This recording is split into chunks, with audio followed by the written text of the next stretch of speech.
Yo.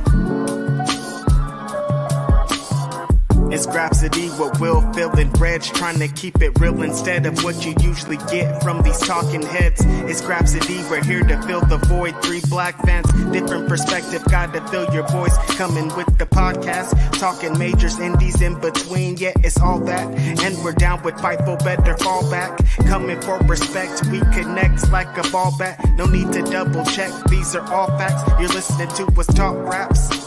You're listening to what's talk raps. Will, Phil, and Reg. Yeah, we're Grapsody, here to talk raps. Yeah, we're Grapsody, here to talk raps. Welcome. This is Grapsody. I'm Phil Lindsey. Of course, I am here with my co-host, Righteous Reg. What's going on? In the building, it's your favorite rapper, your favorite writer, your favorite podcaster, media man, Righteous Reg. It's Saturday morning, it's Grapsody Podcast. I'm here with my brother, co-host, Philip Lindsey. It's a week, Phil. It's been one of those. It's a lot going on consistently. So, I'm just trying to get to this pod, talk some wrestling with my brother, because it's been a long week. Guess I could just, start out with the elephant in the room. Rest in peace to my uncle. A few days ago, I found out that he passed away unexpectedly, I'd say. Last couple of years, he's been going through some stuff. So hearing this wasn't the best news. And you just know how death is, Phil, and what surrounds it and the feelings you have and like how do you express it, and family and all the stuff kind of attached to it. Is like, it's a lot, man. So rest in peace to my uncle Marcus. He was that uncle. Street Fighter was his game. Like, he introduced me to Street Fighter. He would play all the time, every single day. His friends would come over. I remember one time he was playing Saturday Night Slam Master. Shout out to Pro Wrestling. He was playing Saturday Night Slam Masters against one of his friends, and his friends was getting in. He was giving it to him. And so my uncle gets really pissed, runs, turns the game off, throws Saturday Night Slam Masters out, puts Street Fighter in, and he's like, this is where, like, if you want to go, we could go. And so he just starts tearing all of his friends up in that. He's the first person I ever remember going to a video game tournament. Like, he went to a Street Fighter tournament in like 1995. And I remember just being like, a video game tournament, like all these, like, I didn't even know that was possible. So he goes and just has the best time. And he was just kind of that uncle that he was into some stuff, man. One time he chopped a gopher in half with a sword. A gopher came out of the ground, and we're all just in the front yard, just like laughing and play around. He runs into the house and comes out and just like sling and just chops that gopher in half. And I just like that all week. That memory has been playing of us in the yard, him running in, him coming out like a fucking ninja and chopping a gopher in half. So rest in peace to my uncle Marcus. Sending the love out to the rest of my family. Tough time right now. But I'm here, man. It's another one. You got to keep it going. It's, when they say like, he wouldn't have wanted you to sit and sulk, and that's what I feel like my uncle Marcus, like, you're not going to want me, of all people, to sit and be like, oh, you know what I mean? Yeah. I totally understand. It's definitely been that kind of week. That kind of month, that kind of year. Yeah. Coming with the moods, guys. Sorry. Yeah. July 5th was my grandmother's birthday. Mm-hmm. Talked on here quite often about my grandmother, her passing away. That was yesterday. Wow. Her birthday's 5 days after mine's. Mm-hmm. I told you guys last week my cousin was sick, and I got the news that she passed away yesterday. Oh, I'm sorry, man. Just a lot. Just been, I agree, just a lot going on. But we're here. Grapsody. as people that are just trying to exist and push through and like consistently getting stuff like that, so it's tough, man. But like Phil said, it's Grapsody Saturday morning. We are here On that day, Philip Lindsey, I was having a rough one, very rough one, but a light shined from the sky. West Coast represented so hard. The best rapper in the game gave me a gift. Kendrick Lamar dropped the video for Not Like Us, and he set the entire world on fire. On the It was 4th of July. on the 4th of July. It was great, Phil, because I wasn't on the internet all day, just like taking it in. So I didn't even know it was out, honestly. And so I get on and I see every single tweet. Somebody's like, this part of the video, this hitting meaning, this blah, blah, blah. And I'm just like, what's everybody talking about? So I go on YouTube and I pull this video up and I'm just like watching in amazement. It's like art. You know what I mean? Yeah, he hit us with another snippet like he did with the All Right video. And he's already driving people crazy. All I see in is like, please put it out, Kendrick, please. Put this record out. And it is hard. Like every time I hear that snippet, I was like, oh, this is dope. He got dropped that. Something. Yeah, it was pretty much what I expected from the internet when it dropped. People were analyzing it, picking every piece of it, like, oh, is this a shot at Drake? I'm like, I mean, I don't think we need to do the "is this a shot at Drake" thing anymore. So. I mean, he threw all the shots that he could. The record is an outright diss track.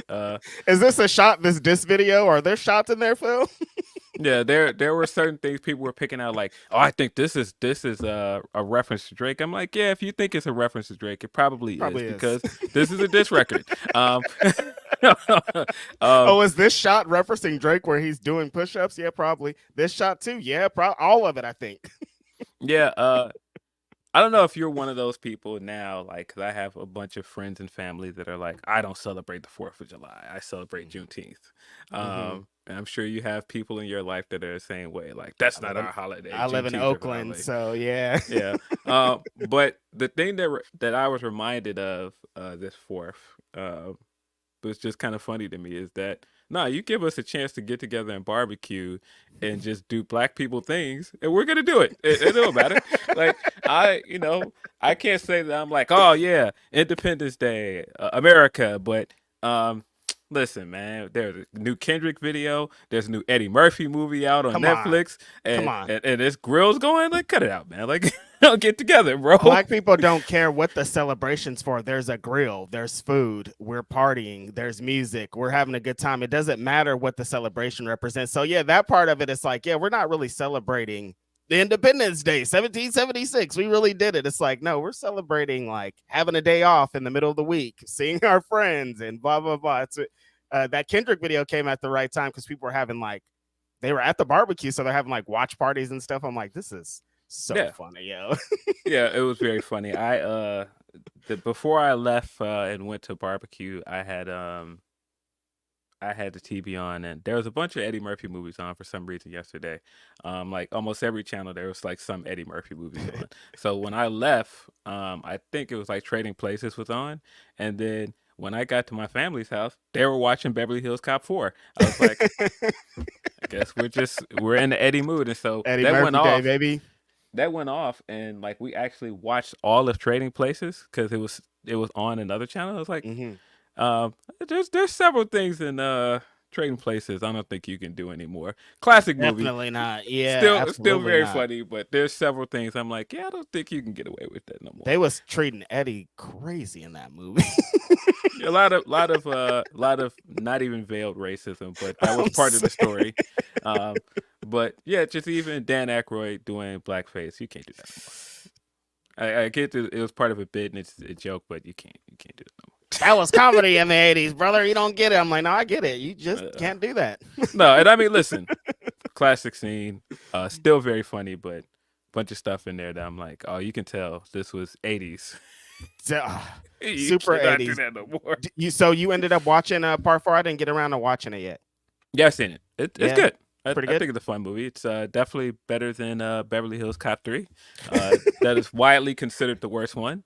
That's all I needed to hear. I'm sold. Yeah, so it's fine. I think it's fine. Better than 3 is all I was hoping for. Like, if they could just do better than that last one, we're here. These we do a reunion or a reboot type thing after 10 years and include the old actors. Like, how did you feel about coming to America? Yeah, that That one. one's harder because like It's Beverly Hills harder, Cop man. is like it's a franchise and we all love it, but like Coming to America is like the blackest culture there. Like that movie, like I can't even put into yeah, words what that it's represents. so quotable. I firmly believe it's the best Eddie Murphy movie. And Many people do. it's hard. It's hard to come after that one with a follow up. And I get what they wanted to do with a lot of nostalgia in it, but But some they of didn't it do didn't it. really land for me. Yeah. I mean, it was fun for what it was, but it was cool. All the guest appearance, like everybody in it, you wanted it to hit, but there was something missing. I don't know what it Yeah, was. it just didn't really hit the same, but it was cool. But yeah, I'm gonna definitely check out Beverly Hills Cop 4 because we're Eddie Murphy people around here. Been watching Eddie Murphy my entire life since birth. Like it was Saturday Night Live and then just Eddie Murphy all the time. Yeah, That's why you could do an Eddie Murphy day of movies because he has that many. Grateful to still have the legend with us. That clip going around about him going in that room and Jim Belushi and Robin Williams offering him coke and he said nah. And then when you look around, both of those guys are no longer with us. Right. And Eddie is still here at the ripe old age of 63 years old. Straight up. Still I saw looks another great. clip of him talking about his laugh. Did you see that? Yes. I was thought like, that was yo, very I funny. wonder that for a really long time because like the bit growing up is the Eddie Murphy laugh. If you do an Eddie Murphy impression, you do the laugh. And so he was like, that really got to him. He's like, no, they're not going to be making a mockery of me. I'm going to change my entire laugh. And bro changes, like his whole thing was based off a laugh. And he's like, no, I'm going to change that. And like, we don't talk about that anymore. Yeah. Yeah, I just love the idea that he's like, no, you're not going to out comedy me. You're not going to go around doing this goofy impression that you think is me doing my trademark laugh. Like, no, I'm going to take I feel like he was like, I can't do an impression of you. You can't do an impression of me. Like, if I can't do an impression of every single person in the world, y'all not are going to do it to me. No, I'm going to immediately take your big joker away from you. You're not going to be able to do this impression. That was the other thing I saw yesterday in Black culture. People were arguing about what is the big joker. And I was like, it's the actual one with the big joker on the front. That's the colored picture. The one with the smaller joker and the text on it and like guaranteed, that's the little joker. And people were like, no, if it says guaranteed on it, that's the big joker. I was like, no, I have never seen people play joker. It's the one with the big face on the front. Yeah, I thought that was pretty normal. I thought that was standard as well, but I learned yesterday that it wasn't. I was like, no, it's the one with the big face on the front. That is one thing that I do love about social media. A lot of times you and I come on here and we talk about how awful it is, but like discovering things like the Uno draw for reverse card thing has gotten Black people in shambles. When Uno came out, I was like, this is the official rules, and they were like, no, it's not. How you gonna tell the official people no, it's not? Yeah, you still have people like, no, this is the rule. Like, no, just because you've made up your own house rules doesn't mean that that's the rules for the game. Here are the official rules. No, that's not how we play. Well, why did you ask, man? It'd be a lot of that, motherfucker be wrong and be like, be absolutely wrong and asking Here's the official fact with the paper on print. Be asking you, and then you're telling them, look, you're wrong. And it's like, no, I'm not. Yes, you are. It's cool. Yes, you are. Exactly. Why do we have this argument for 3 hours then? I got the official Uno people to say that, and that's hilarious. So, do you get in, while we're on this games, do you play spades? Yes, every now and you then. Do? Yeah. Interesting. I don't. Listen, I don't. Man, you gotta.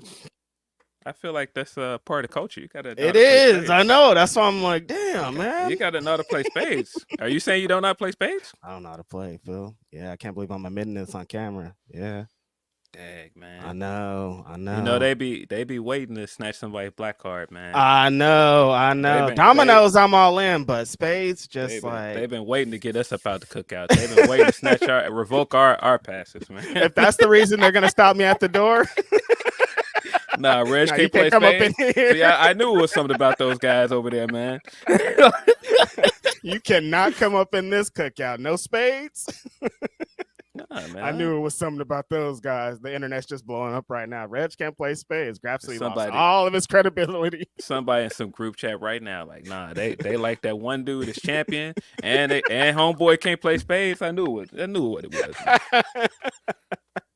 Doing me dirty out here, man. Come on, man. I can still learn. There's time. Nah, man. I want to be on the old nigga table, like eventually playing spades. I just saw a video of 4 old niggas playing spades, and it killed me. They go so hard, man. Nah, I do not play spades. I do enjoy playing spades, but I do scan the room and see who's playing sometimes. You got to know the game. Oh, okay. If it's that couple that takes spades too seriously, and I know it's going to turn into a fight with that couple, I'm not playing with them, bro.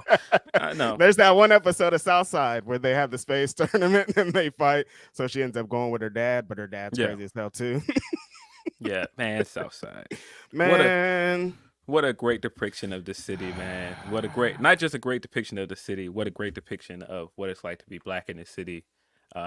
That's what makes the show's great. Like if I just watched it in a vacuum, not knowing anything, I'd be like, this is a great show. But to know, like, I have a friend that's Chicago as hell, and for him to be like, this is a great representation, makes it even better, you know? Yeah.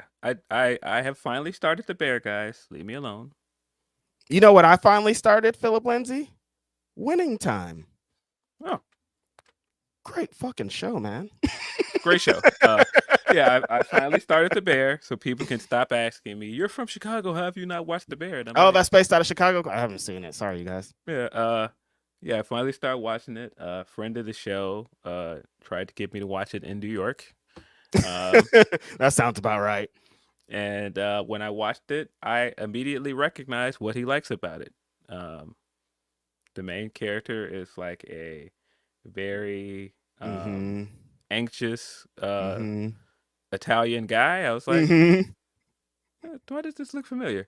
I didn't know. I haven't seen it, and I know why he likes it just based off what you're saying. Like you seeing how it is, like kind of the artistic thing behind it, and the main character. I'm like, oh yeah, of course. Yeah, I immediately realized why he liked it. But it is very Chicago as well. Like Italian beef. There's nothing more Chicago than Italian beef. That is a part of, food culture in this city.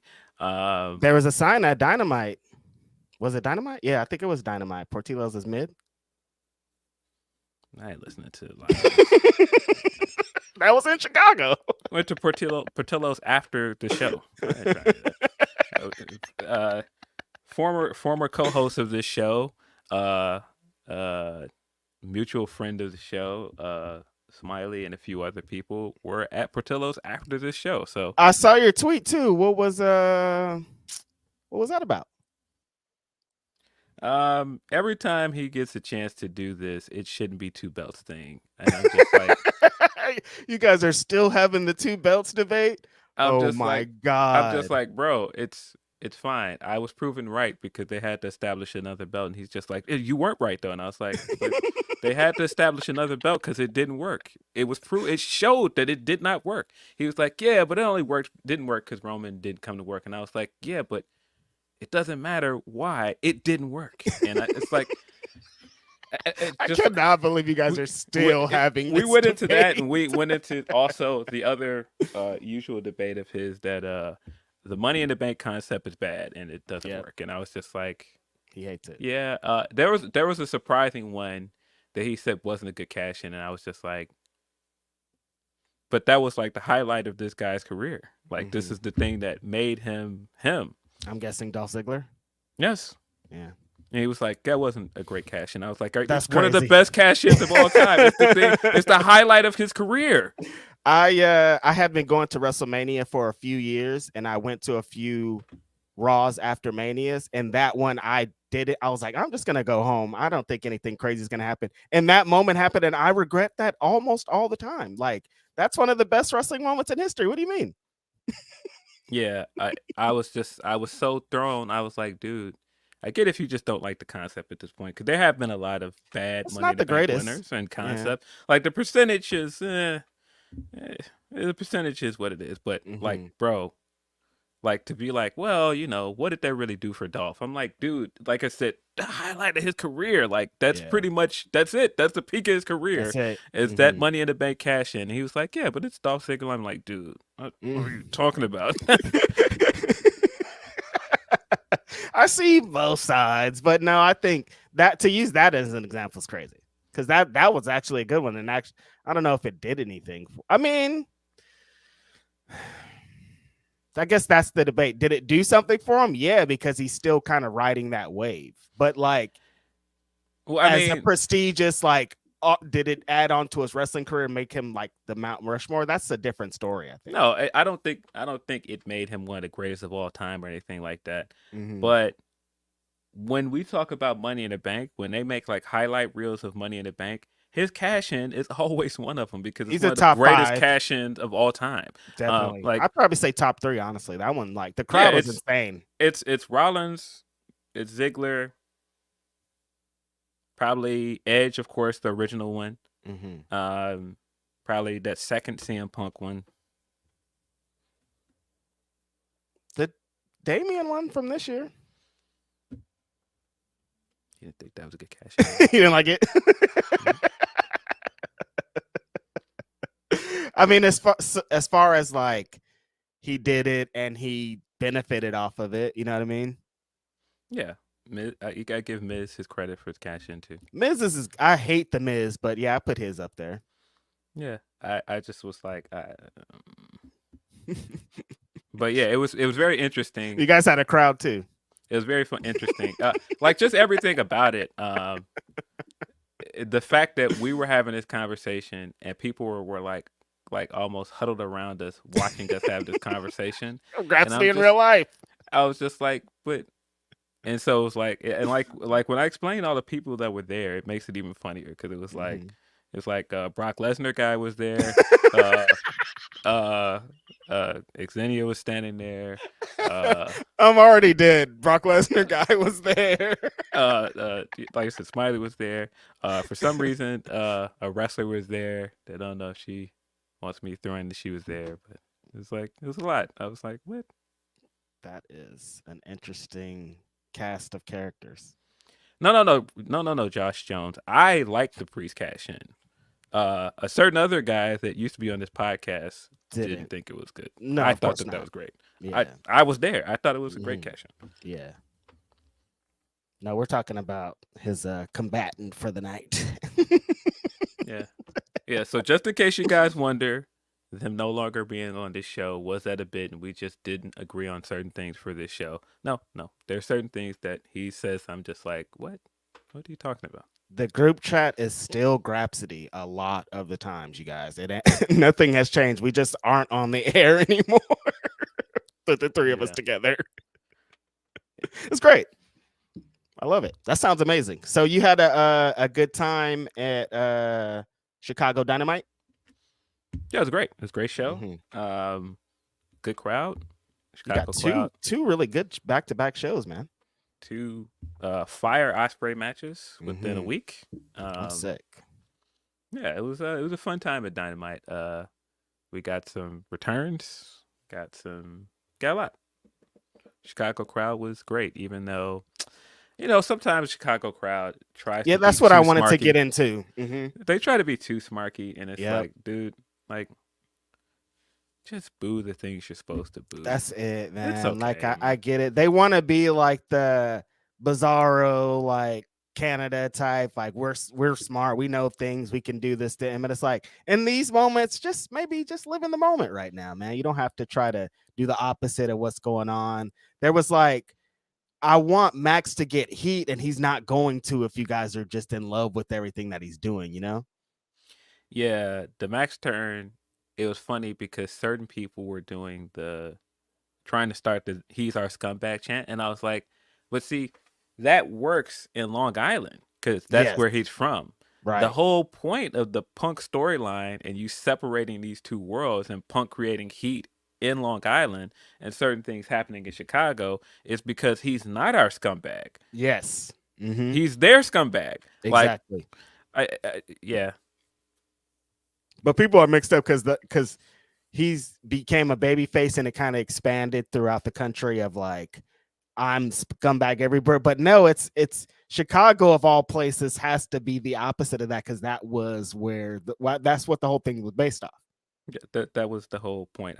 I was very confused why people were trying to start chants during that when he was very much like doing all this stuff to get heat. I was like, guys, what are you doing? But Chicago crowd understood the assignment for the They most of did. the night. It was just in that moment I was just like, what are you doing? Which I mean, I guess we can get into Forbidden Door and get into this Dynamite. Forbidden Door was it was fun. It was a great show. I was in the building. I I went back and watched most of the 0 hour because I was in and out of the room for it, so I didn't see all of it. But what a great pre-show! One of the best 0 hours they've ever done, I think. That Lucha 6-man, I've watched it probably 3 times, and like, yo, like that shit. Like again, like I said, when they announced it and the Forbidden Door concept, that's what I'm talking about right there. Those 6 guys going crazy, doing one of the when you have pre-show matches, this is what it's supposed to be like. This is how you get the crowd ready for the show with stuff like that. But yeah, I thought the whole thing was sick. Yeah, I think getting the tag match with Willow and Tam versus Chris Statlander and Momo, that was a fun Super match. hot. Fun to see Tam in that environment. They got the win, of course. Tam picked up the win over Momo. Like you said, the trios match was super heat. Mystico coming out with the mask that was like a mix of his mask and the Penta and Ray Phoenix and like just the LIJ guys going back and forth with them. Awesome. The start of the match, just Teton and Ray Phoenix that exchange just to kick it off was crazy in itself. Yes. And the match just kept getting better and better. I was sitting there rewatching it. I was like, man, this might have needed to be on the main card. I'm saying, yeah. As they're going crazy, I'm like, oh, I see this. Because when they announced it, people were like, this should be on the main card. And I was like, yeah, but you kind of want to get a warm-up match to the crowd. Like, not in a bad way, warm-up match, but just a match to get the crowd ready. And then this match is going into high gear, and I'm like, oh no, this might have should have been on the main card. This is absolutely insane. The stuff that Mystico is like one of the most interesting wrestling stories of all time. You know what I mean? Of him being a super huge star in Mexico, then going to WWE and just having the weirdest run of all time, and then coming back to Mexico and becoming an even bigger star. And like he's just so over, and it like really translates to wherever he goes. Cause like instantly in AEW, it's like, damn, that fool, he feels like a bigger star than all the other luchadors. And I thought in this match specifically, like he felt like a huge star. Yeah, yeah, I just love like how much they put over a CMLL guy being in that ring with Penta and Phoenix, and it lived up to the hype. I thought it was an excellent match. The We boys got a cooked. we got a lot of good storytelling out of both of the women's matches. I think that they helped a lot. The Owens Hart match between Saraya and Mariah was solid. Tony coming out in her curlers like she was still getting ready for her match, and she had the Stardom track jacket and stuff on. I thought that was a nice touch. All the storytelling they did from the other Saraya match that people were mad at, like how dare you guys book this match where Mariah loses to Saraya, and Saraya almost did the same finish, but this time Mariah learned, got out of it, picked up the win. And Tony again, Tony being Tony, was taunting Saraya the whole time, throwing up the big L and taunting her and running away afterwards was really, really funny. Saraya is so funny because like her big matches are, I don't want to say all the same, but there's kind of like the same formula of her like they work in the ring for a little bit, then they always go to the outside. They work to the outside every single time she has a big match. And so she goes out there, she interacts with the crowd, blah, blah, blah. And then the baby face takes over. And this was that kind of match. But like the thing that I love about Mariah the most and why she's getting so over is she kind of forces everyone into like her style of match. Yeah, I thought Mariah was great in this match and in the Rampage. She's been great in I was gonna say everything she's done recently. She's been killing it. Yeah. We also got the tag match as well. We got the 14 tag match. That was pretty good as well. Like I said, really good pre-show. Uh, I thought this was the best use of 0 Hour, the best attempt to get people to buy this pay per view if they hadn't already bought it. Um, and I thought we got a good show. We're Yeah. still in the discourse mode. Oh, I left out. We randomly got a Kyle Fletcher match at the beginning of the show. It was supposed to be That 14 was, matches, yeah. and then I got there and heard, oh, we got a Kyle Fletcher match. I was like, so there were 15 matches. All right, cool. Like, also, Prentico and Kyle Fletcher here, send them out. All right. Yeah. Uh, every year we've got to deal with the same discourse of is Forbidden Door still a worthy concept? Does this still feel special? Let me tell you, as a New Japan fan, yes. Yep. And that might just be my bias as a New Japan fan. The company is not in the greatest position, but no, I still was excited for this. When I walked in and we had the dual announcers, I still popped for all of these things because I'm a New Japan guy. Phil, I think it's just getting to the show. Like, even though we felt like this year was the best build that they've had, there's still a lot of disconnect for some reason. And it's just like, maybe it's because the different schedules, you're trying to get the New Japan with CMLL started, you're trying to get all these different people together at a certain time, and it just doesn't work out. But then the show happens and everybody interacts in one building, and you're like, oh, this is amazing, this is awesome. Like you said, they have dueling ring announcers, they have different people have their music that they usually come out to, wrestlers from all over the world. When you get to the actual show, you understand the concept so much more. Yeah. We opened the show with Long Island native Maxwell Jacob Freeman taking on Hechicero. I did not realize how unpopular this match was online until I was reading things after this show in the next few days. How was it in the building? I thought it was fine. I mean, the crowd was, of course, hyped for Max. Of course. I don't know if it was the best match to go with for an opener because it was fine, but it didn't really like. There were at least 2 matches on the 0 Hour that were better.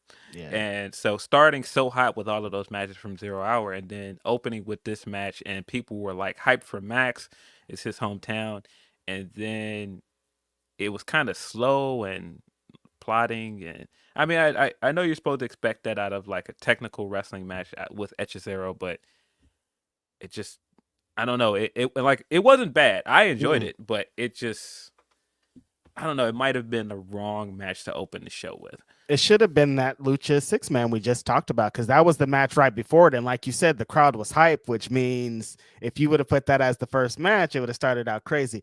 Yeah, this match was kind of expected. It's worked how I expected them to work the match. It's like Hechicero's going to do his thing. Max is going to try to, I don't want to say match that, but he's going to try to get into that element, but also do the Max thing. So it's going to be interesting to see how everyone reacts to it. And they kind of reacted to it how I expected, because I don't want to say it was a styles clash, because like Max and they can both work with anyone, but it just wasn't with the point that they tried to get over. I don't think they really got it over.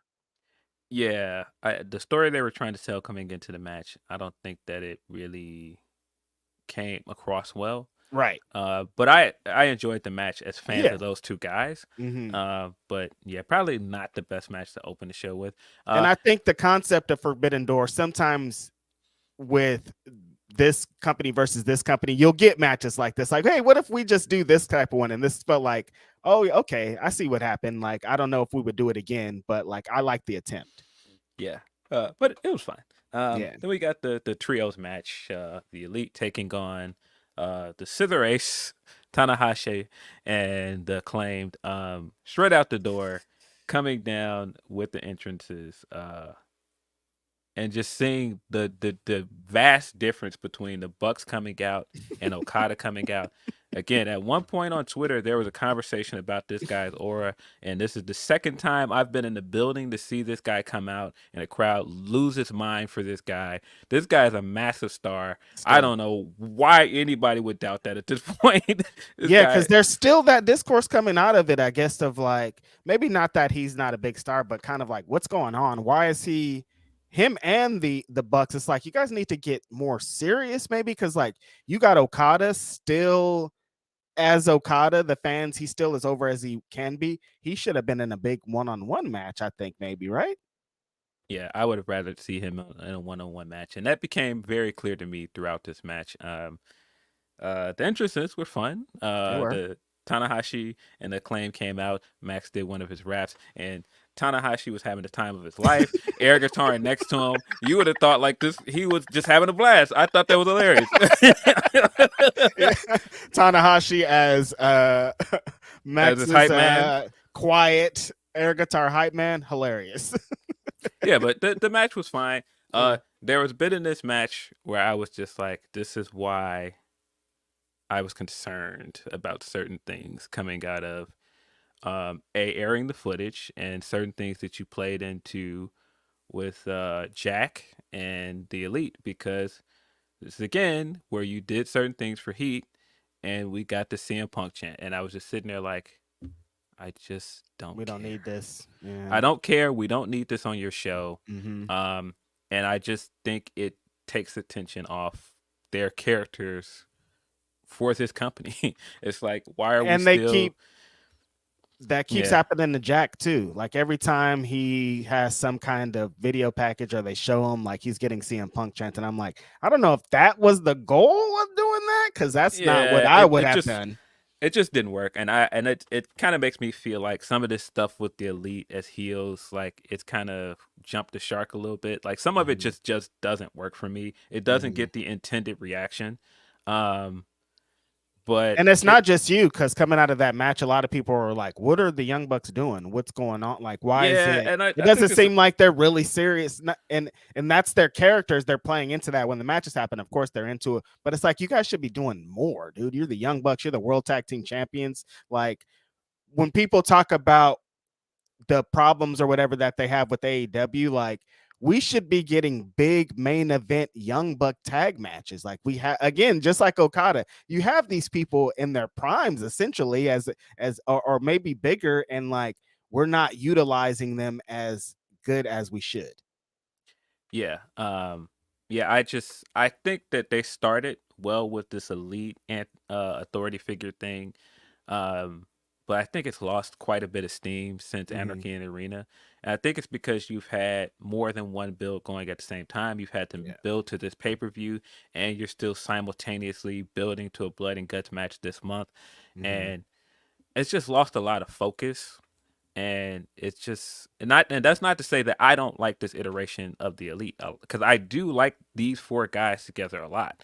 But I just think some of it is just not really hidden. I like them together. I love them as a group. I just think the execution and kind of what they're doing is they need to be doing more. And like you said, that could be that could play a part as we're building a lot. There's a lot of moving pieces involved in this. You know, there's not like a focused of like, this is what we're doing. It feels like we're doing this over here. We're doing this over here. We're trying to tell a lot of stories, and like that's a good thing, but we need to get it like together. We need to get it cohesive. But this match was fine. I think this has also been hurt by FTR having injuries, and so you can't really have FTR to play off of. And this is again why I'm like, when you play into certain things, keep forgetting about that. Like they would have been in the place of the Acclaimed. So when you play into certain things for Heat, there has to be a payoff, and when you don't have specific people there to get the payoff for, it kind of doesn't work. And so, I'm going to see how they're going to pivot with the blood and guts match, because there's clearly some kind of pivot going. But like right now, it's like not hitting for me. And then they're not defending the titles either. It's like, can we get a tag match? Like I would have liked to see them in a tag match on this show, and Okada in just a singles match as opposed to the trios match. There's got to be something going on, because every year we say this about the Young Bucks. Why don't you guys just do a traditional 2-on-2 tag match against some other amazing tag team from another company? And every time they're involved in like a 4-way or 8, like they're always involved in something, not just 2-on-2. And I don't know what it is, but I want it. So like, give it up. But I think if they could use blood and guts as a payoff, maybe, or a blow off to this whole thing, they could on the back end of that make some good things happen. But it's just like this slow period of we're trying to sell blood and guts, but in between that we're selling Forbidden Door, kind of muddied the Yeah, story up. it was just a little muddled. I think that all of this was better going into the last pay-per-view because you had the Anarchy in the Arena match and you had things to pay off, and now it just kind of feels like, oh, we're still doing this, but it kind of feels a little directionless. Yeah. But this match was fine. The highlight of the match was Kazuchika Okada. Okada at one point taunting Max and doing the rap hands, and all of that was very funny. Again, I think those guys together are entertaining. Even the vignette that they aired before the match was very funny, of them talking about how they basically opened the door and they made history, and it's the Bucks next to Kenny Omega, and they're blurring Kenny's face out the entire thing. All of that was funny. Also, Even like the way that they talked about the Acclaim in that clip, and it almost felt like one of those campaign ads that are on everybody's TV now, like these guys that are quote unquote rappers.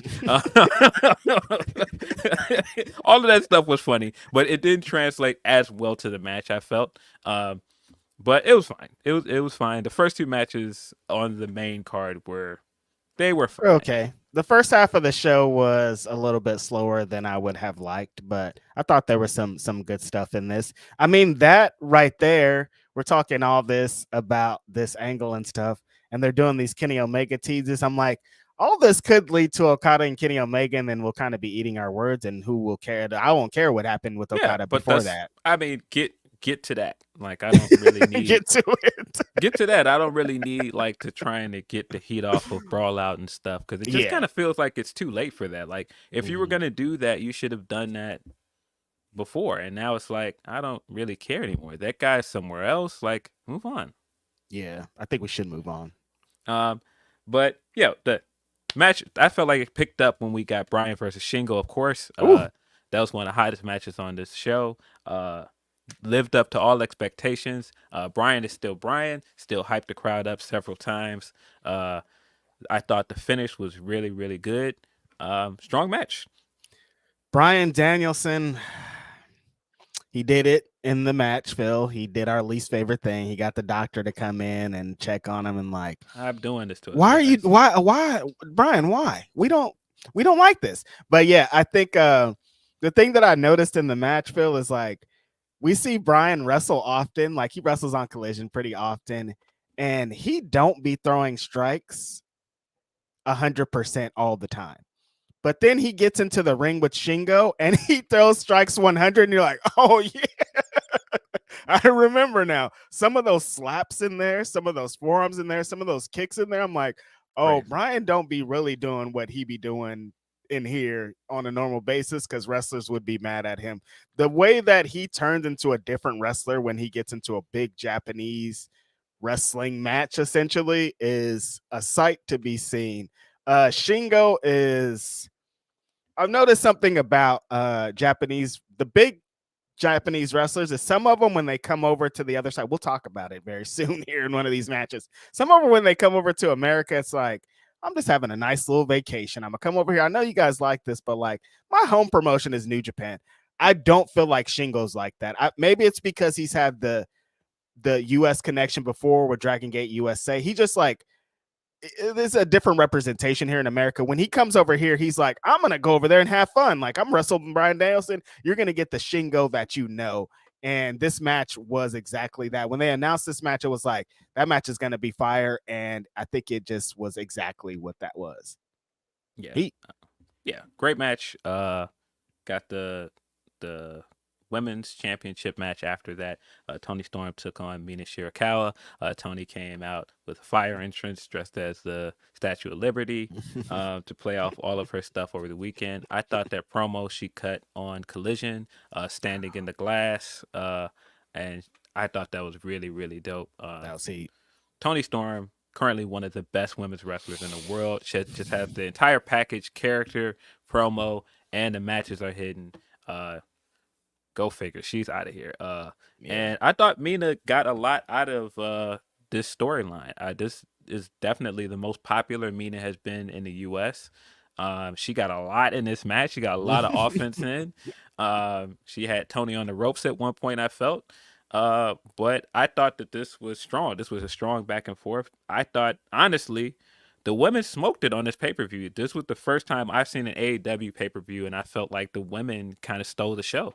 Yeah, I think as far as like what this concept represents, and if in the end you want to get some wrestlers that aren't in AEW over with the American crowd, the women's wrestlers, Stephanie and Mina, I think might have benefited the most out of everyone. Because like coming out of that pay-per-view, everyone was talking about them too. And we knew that it's crazy because Mina had only been around for 3 or 4 weeks. We interviewed her. Like, she just made such a huge impact on this. And then to do that match with Tony, get offense in, feel like a real threat, even though we know what time it is. Like, that's a real feat. Yeah. I mean, and they have been building this match since April. Yeah. Right? Because Tony showed up at the Stardom show during WrestleMania weekend, and they started to build there. But yeah, I thought this was strong. I thought Zack Sabre, Orange Cassidy was also very good. Go figure. 2 very good wrestlers had a good match. Zack Sabre during this match doing all of his I'm gonna tie you up and I'm gonna wrap you up like a pretzel, and Orange Cassidy struggling to get out of it. Orange targeting his knee several times with that dragon screw that he did. There was one of them he did where Zack didn't fall down, and it looked like, I was like, that looked very scary. I hope he's okay. But he probably just sold it well, and I just fell for the sell. But he's good. It looked really nasty because he did not fall. He just stood up and took it, turned. I was like, ugh. He's good. Orange Cassidy, I'm on to you, brother. I think you were capping here a little bit if you're watching this in this. I know where you came up, Orange Cassidy. I know you came up in Chikara and they were training all this tie him up like a pretzel grapple stuff. So you need to reverse it on him. You need to go back to the history of where you've been and get back to it. But no, I thought this was another one of those when they announced it and this crossover, and this is exactly kind of stuff we wanted. Like Orange Cassidy's Orange Cassidy, but Zack Sabre Jr. is just trying to turn him. He's grabbing every limb that's available. He's just like really getting Orange Cassidy out of his element, and that's what played into Zack Sabre winning. Is like, oh, he's just out Zack Sabred him. Yeah. Orange Cassidy is one of the MVPs of this pay-per-view. I feel like every year he has a fire match. Tony's another one. Tony has been on every Forbidden Door card. And I thought the way they played into that early in the show with Mariah wearing Tony's gear from Forbidden Door, I believe the first Forbidden Door, she wore that gear. But even her coming out with the Stardom jumpsuit and everything, and then having a fire match this time as champion, like, those two have really been like constants at this pay-per-view. Yeah. Orange, he just represents Forbidden Door like crazy. Every time, like, people still talk about that Ospreay match, and I think he did it again. It's insane. It's crazy. Like, Tony's also another one of like, we wanted to see that crossover. As soon as she came over to AEW, it's like, well, the coolest thing is she's going to get to interact with all these Stardom people again, and every interaction she's had has been amazing. Yeah. Yeah. She's also really, really funny in the scrum. She comes in and didn't really answer any questions. She just kept the bit going. She brought Mina in to do her dance, and it was like Mina and Mariah were doing it perfectly, and she was next to them, like, confused, like trying to do it with them. Very, very funny. I'm sure some people that want the serious questions and stuff out of the scrums were very mad at this. Like, how dare they? Like, so there is somebody on the other side, huh? That's not funny too. Like, I came in here to get some questions. I need content, and Tony Storm was like, I don't care about none of that. Nah, I'm not answering none of your questions. I can't. She came in there to basically read the words from "Oh Beautiful," and then just jumped into like all of the other things. She kept the bit going. I thought it was really funny. I love it. Yeah, no, her having every press conference kind of being like, this is about me. I don't care about your questions. I'm going to read this thing and get out of here. I think is amazing. Yeah, but coming into this pay-per-view, I think I and a lot of people expected Zack to get a big win here. Yep. I think Zack has to be one of those guys that are earmarked to win the G1. He's Yes. personally my pick to win the G1, and I Me want him too. to win the belt at Wrestle Kingdom. I think he's overdue.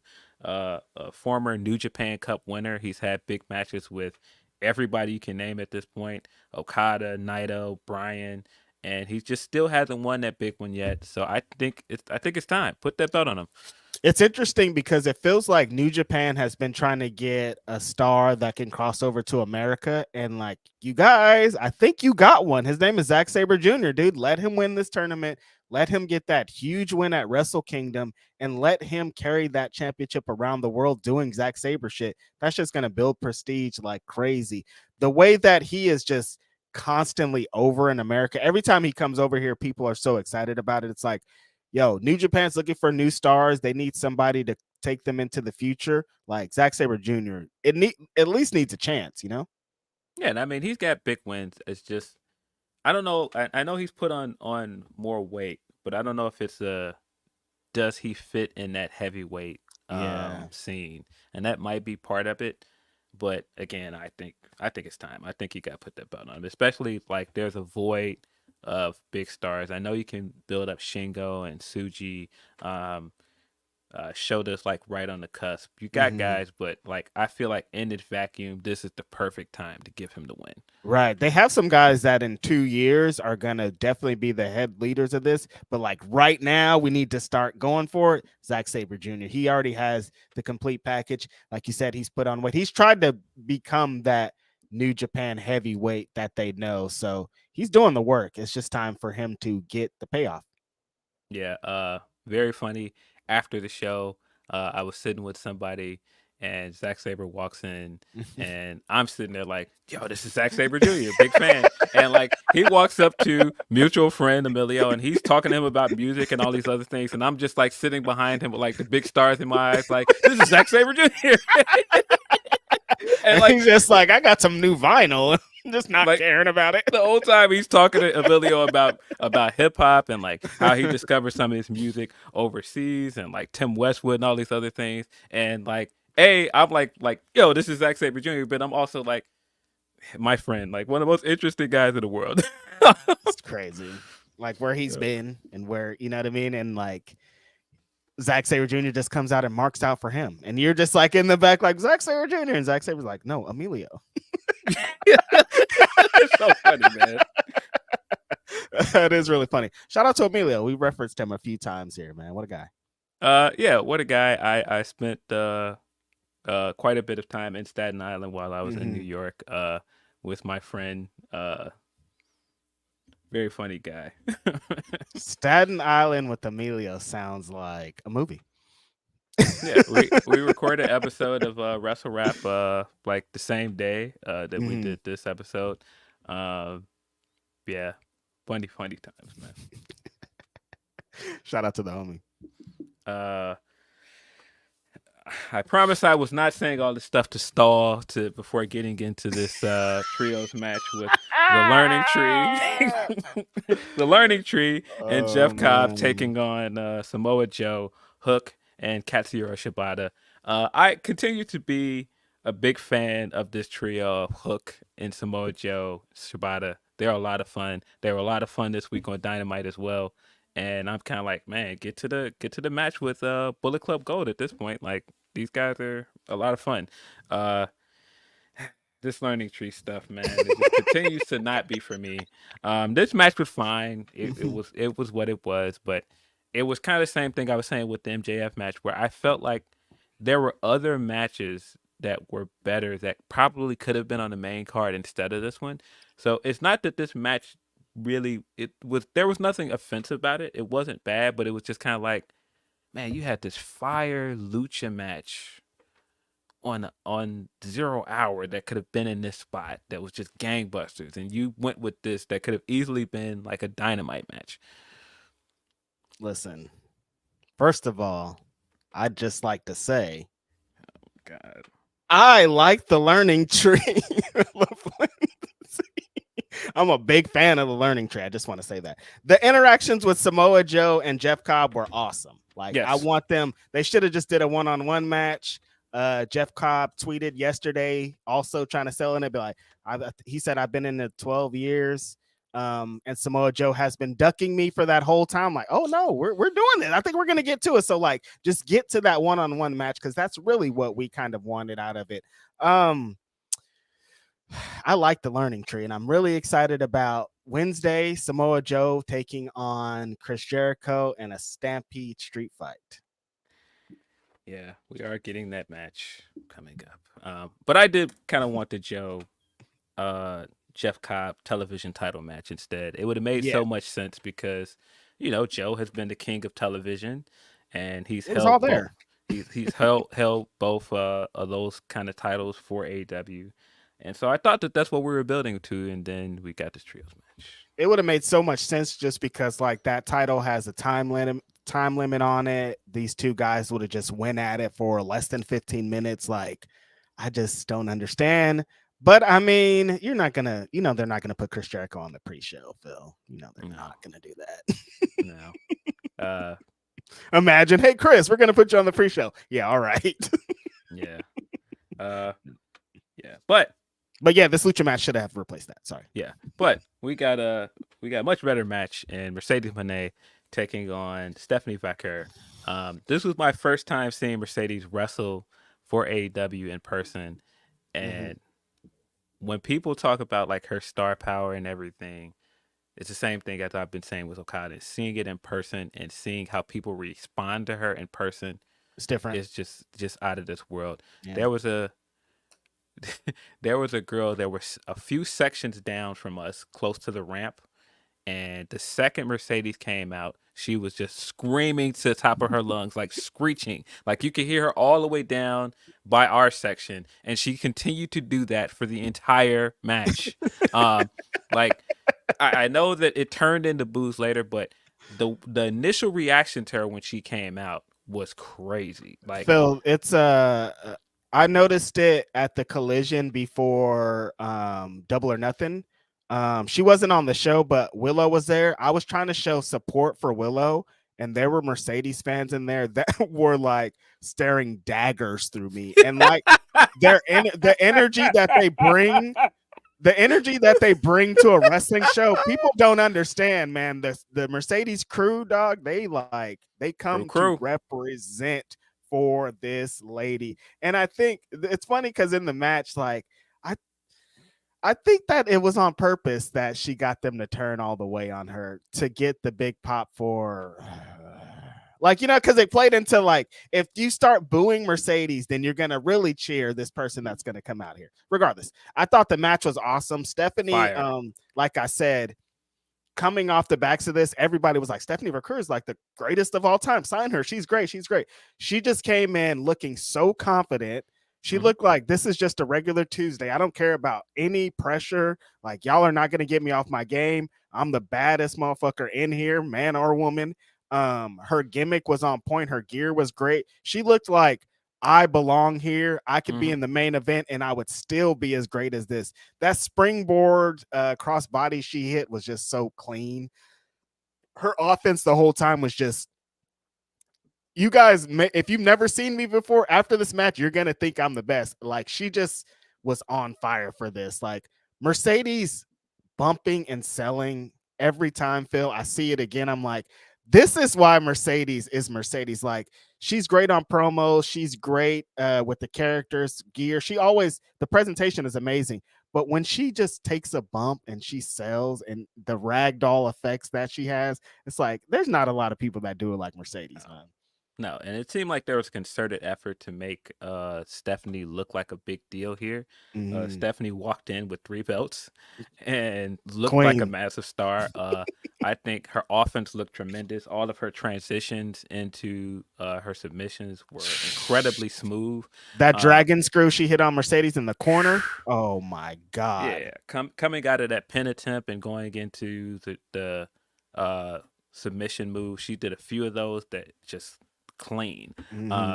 But yeah, at some point in this match, the New York crowd was great. At several points in the show, somebody would just like go, yeah, and then the rest of the crowd would go, yeah. It was fantastic. It happened several times throughout the show. That's hella funny. Yeah. I love New York, man. Y'all are so funny. And, yeah, and I was sitting next to I'm Krista at one dead. point, and man, Krista couldn't have loved it anymore. It was, I imagine what it must be like sitting next to me at a Chicago show, and Totally. like she just loved it. Very, very funny. That's But the amazing, New York man. crowd at some point was like, "Wait a minute, you were at the Boston, you're at the Boston championship win. You're a Celtic fan. Boo!" It's like somebody was going through her Instagram. Like one person in the crowd went through her Instagram and they were like, she was in the front row when they won the championship. She's from Boston. We don't like these people at all. Everybody start booing. Yeah, boo. Very loud boos at one point. Like it was like it gradually got louder and louder. And the great thing about Mercedes is like soon as they started booing, I know people were like, "Oh, these wrestlers and their ego." It was like she got up and she saw those boos and had like the biggest smile on her face. She was like, "Oh, we're here now. That's the She energy. loved I'm gonna it. give y'all something to boo about." And man, it just like the more she played into it, the more that crowd booed. What a great atmosphere. I know some people are gonna say the crowd tried to take over the match, but No. Mercedes is a professional and she played it very well. I thought it was a good atmosphere for Stephanie as well because it made her look even better. But Mercedes in that atmosphere, what a blast to watch that. That's where I'm conflicted at, Phil, because like we stated, when she came out, like it's crazy. Like people love her. Her crew is out for her. They're so excited. But when she turns that heel shit on, man, I love that. I want her to be heel so bad because when she gets into that, like, oh, I got y'all. Oh, y'all think I'm doing some heel shit. Watch this. Oh my God. I love it. Yeah, very, very funny.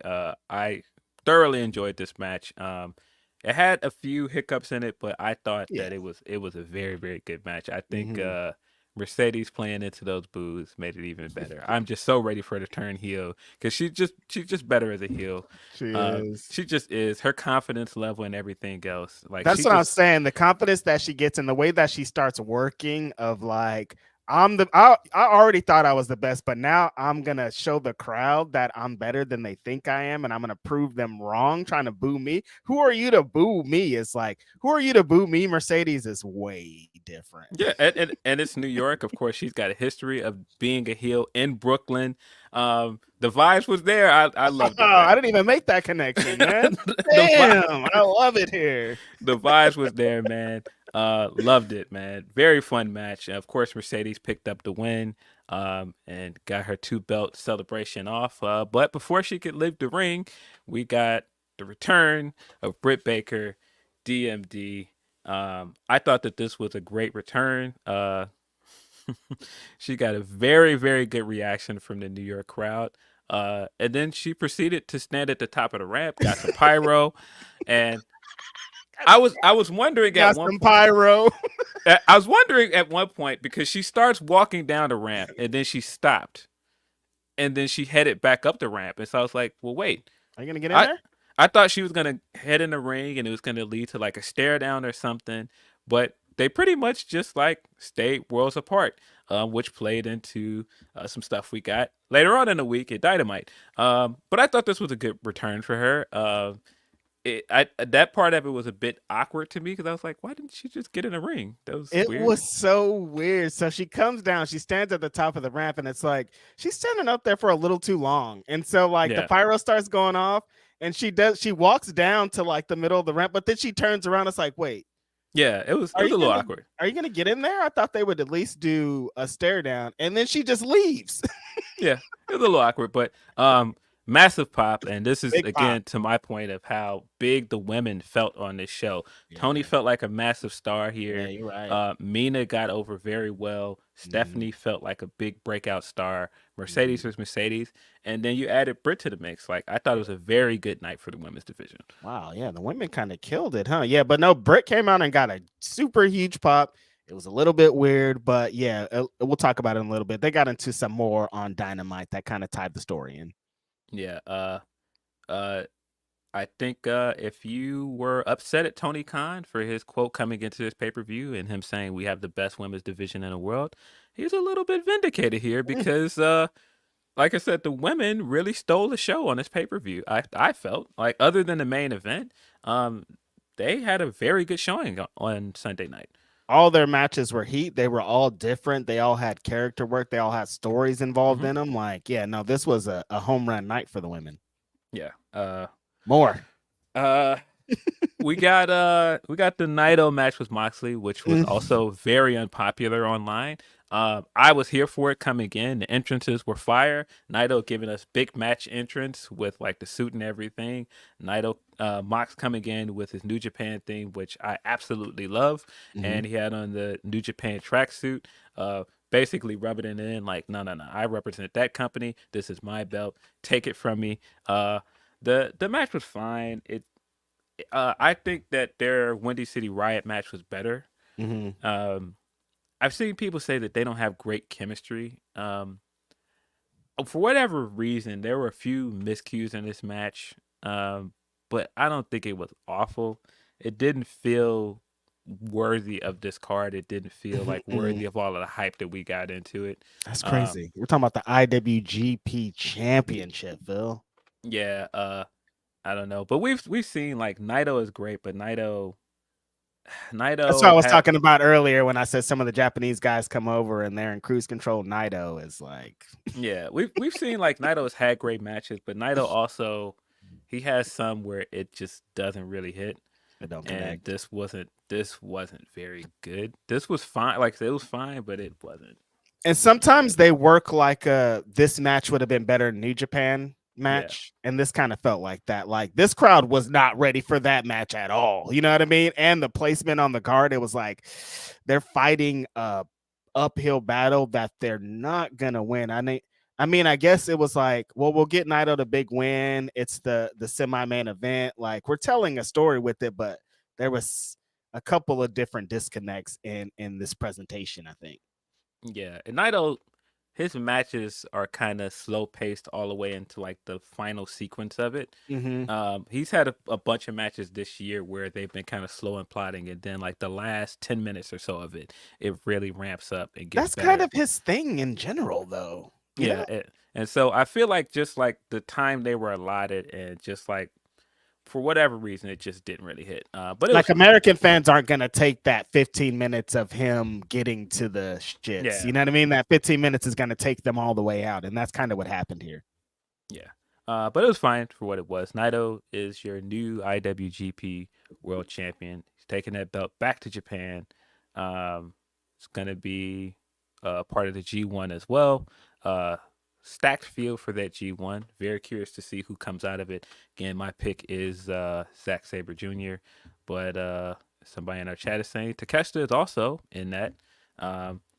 Do you think that Naito makes it to Wrestle Kingdom as champion? I think so. Yeah, I'm gonna assume so, but we'll see. Yeah. But yeah, speaking of Takeshita, we did not get into a ladder match. Ladder match was a lot of fun as well. The ladder match. I feel like Takeshita was the highlight of this ladder match. He was. By the end of it, I wanted him to win. The crowd wanted him to win. There was a big pop when he got to the top of the ladder, and we all slowly realized, oh yeah, Jack's probably gonna win this match. There's been a couple shows in the last year where if it wasn't for like Swerve or Ospreay or Bryan Danielson, Takeshita would be the most over guy. He would be the most, like, he feels the most protected, and even though he loses so many matches, like the fans have some kind of crazy connection to Takeshita that always comes out in these big matches. It's because he's an incredible wrestler, and the connection that he makes, the way that he does spots. And I don't know, as a big match wrestler, he just turns into something else. That Blue Thunder bomb from the apron through the double tables is like crazy. Beautiful. That's pro wrestling art to me. Crazy. So as soon as he pulled it off, I was like, all right, let's go. Put this belt on it, man. Come on. What are we doing, man? Call an audible like those fans sometimes. Call an audible. Let him climb that ladder, bro. Yeah, he was incredible, man. He really was the highlight of that match. I thought Leo was great. Jack doing all his stuff for heat in the match, doing very silly things like bringing out his black ladder and At one point when he was bringing the table out, I was like, "Is it going to be black too?" No, just a regular table. Dag. What'd you feel about Mark Briscoe almost doing an Edge? I'm Scary glad that stuff, he's man. okay. Mm-hmm. I thought that he made light of it in the best way afterwards, and it was very Mm-hmm. funny. What did Mm-hmm. he call it? Uh, Mistrajectory or something like that. Um, Misguided trajectory or whatever he called it. It was very funny. Dangerous. But yeah, I said it on the post show, Phil. I think this shit is so dangerous, man. Shout out to Jack Perry. Jack Perry got the win. These ladder matches, I don't know if the reward is as good as what it's the risk. You know what I Yeah. mean? These matches, we've had so many ladder matches that are just dangerous. Somebody gets hurt. I don't think the big spots are big enough to warrant what kind of comes off of them. I think I just might be over ladder matches if we're keeping it real. Yeah, just happened to have a ladder match tonight. 2 ladder matches. Oh, God damn it. Catch me later on the post show with Denise. I'll be covering this unbiasedly. But yeah, Leo was great. Apparently, he got an injury in this. I haven't seen much reported about it. I don't know what happened there. But Dante was fantastic. But fun ladder match all around. But Yeah. you know, It's so dangerous, man. yeah, ladder match. I feel like we see ladder matches so often now too that it's kind of like you've seen a ladder match. I feel like you've seen a lot of them. That's what I'm saying. You've seen one, you've seen them all. And they didn't do any super crazy spots that were different than they always do. And I'm like, if we're not gonna see something totally innovative and that's gonna change the world, what's the point? Yeah, I think we don't see too many one-on-one ladder match anymore. We see a lot of those multi-man or multi-women ladder matches now. Yep.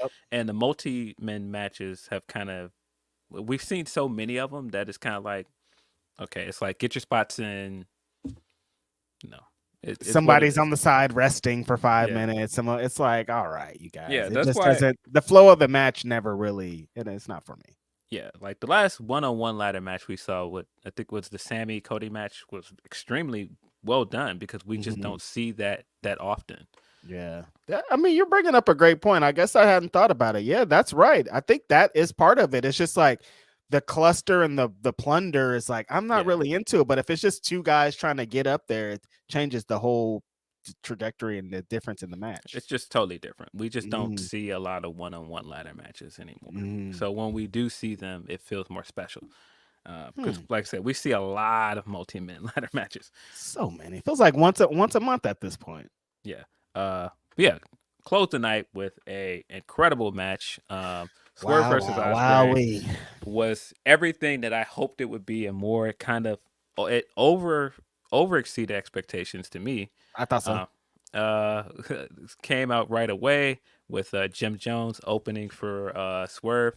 He came out and with the belt in a very Jim Jones way, led the crowd in a bawling chant, and then I thought even funnier, he started doing the Nana dance coming down the ramp in a very Jim Jones way, which made it even funnier. What a hip hop character Jim Jones is. Every time I see him, man. That's the best way to describe him. He's a hip hop character, man. Like the way that nobody does it like Jones. He did everything in such a Jim Jones way. Just like, oh, do this. He's like, I got it. And like I love that he did the We Fly High, the ball in, and I'm thinking about it. They're in New York. That's why that hit. In New York. Big pop for Jim when he came out too. Because it was like when he first started talking, like the crowd was getting a bit louder, and then when the light shined on him, you could see it was Jim. Crowd got very loud. I love it. Yeah, that was a really, really dope entrance for Swerve. We don't see this, and I think that's what made it so cool is that we don't see black wrestlers on this kind of stage. There aren't a lot of, well, not even a lot of, there aren't any black main eventers in Japan. And so we don't see them get this kind of platform and then to do something as Black has come out with Jim Jones in New York and the headline this kind of show representing AEW and all these other promotions around it. And these 2 guys immediately felt like the biggest stars on this entire card. I just can't say enough just how incredible this match was. That opening sequence they did where they were going back and forth and Swerve did like that Matrix-like move. I was like, oh, we're in for some shit. I was like, okay, we're here. They did though that sequence where Swerve went to the top rope and he looked like he was trying to go for the Swerve stomp, and Ospreay immediately kipped up. So by the time Swerve turned around to do the stomp, he was already standing there waiting for him. And Swerve just was like, "All right, man, let me just get down." Like, Yeah, the counters in this match were insane. It's like incredible. they say that wrestlers study other wrestlers so they can know what to do in the match. This is like, oh, both these guys knew exactly what the other was going to do. I'm a step ahead of the other. Ospreay, the way that he had like confidence, but also a little bit of doubt, but also I'm Ospreay and it doesn't matter. If it's a big match, a main event, my first ever AEW main event on pay-per-view, I'm gonna just try to murder you the whole time. Swerve had that like confidence of like, I know who I am. I'm already the world champ. You got to beat me. I don't have to beat you, but I really want to beat you too. Also, I thought that there were so many elements of this match that I really loved. The Swerve stomp from the top through the announce The table. announce Like, table. Oh, Phil, what? crazy. That looked like amazing. Watching it in person, I was like, "This what?" The fucking the Rana on the barricade. I'm just like, well, yeah. How? first of all, how do you have that kind of balance to pull that off, and then have that balance and to make that jump and execute that? Like, what? Tightrope walk into a Hurricane Rana on a barricade? Okay, yeah, that sounds like a normal wrestling thing to do. Yeah, that was insane. So many spots in this match that were insane, but just the storytelling as well was really, really good. I think playing off of what we saw in the Bryan match at Dynasty, and of course that was Swerve's crowning moment. At one point, Ospreay was pulling his sleeve off the same way he did in that match, and it's night and day the differences in that match. Knowing I got Bryan, look, I'm faster, I'm stronger than you, I'm going to beat you, and he's pulling that armband off confidently, like, yeah, I'm about to knock this man's head off. In this match, he's tired and he's like winded. He's trying to pull it off, and he thinks he's gonna get that one last stand, and he can't even pull it off. And Swerve just like mercifully puts him out of his misery. The house call that he hits him with right afterwards, nasty, absolutely nasty.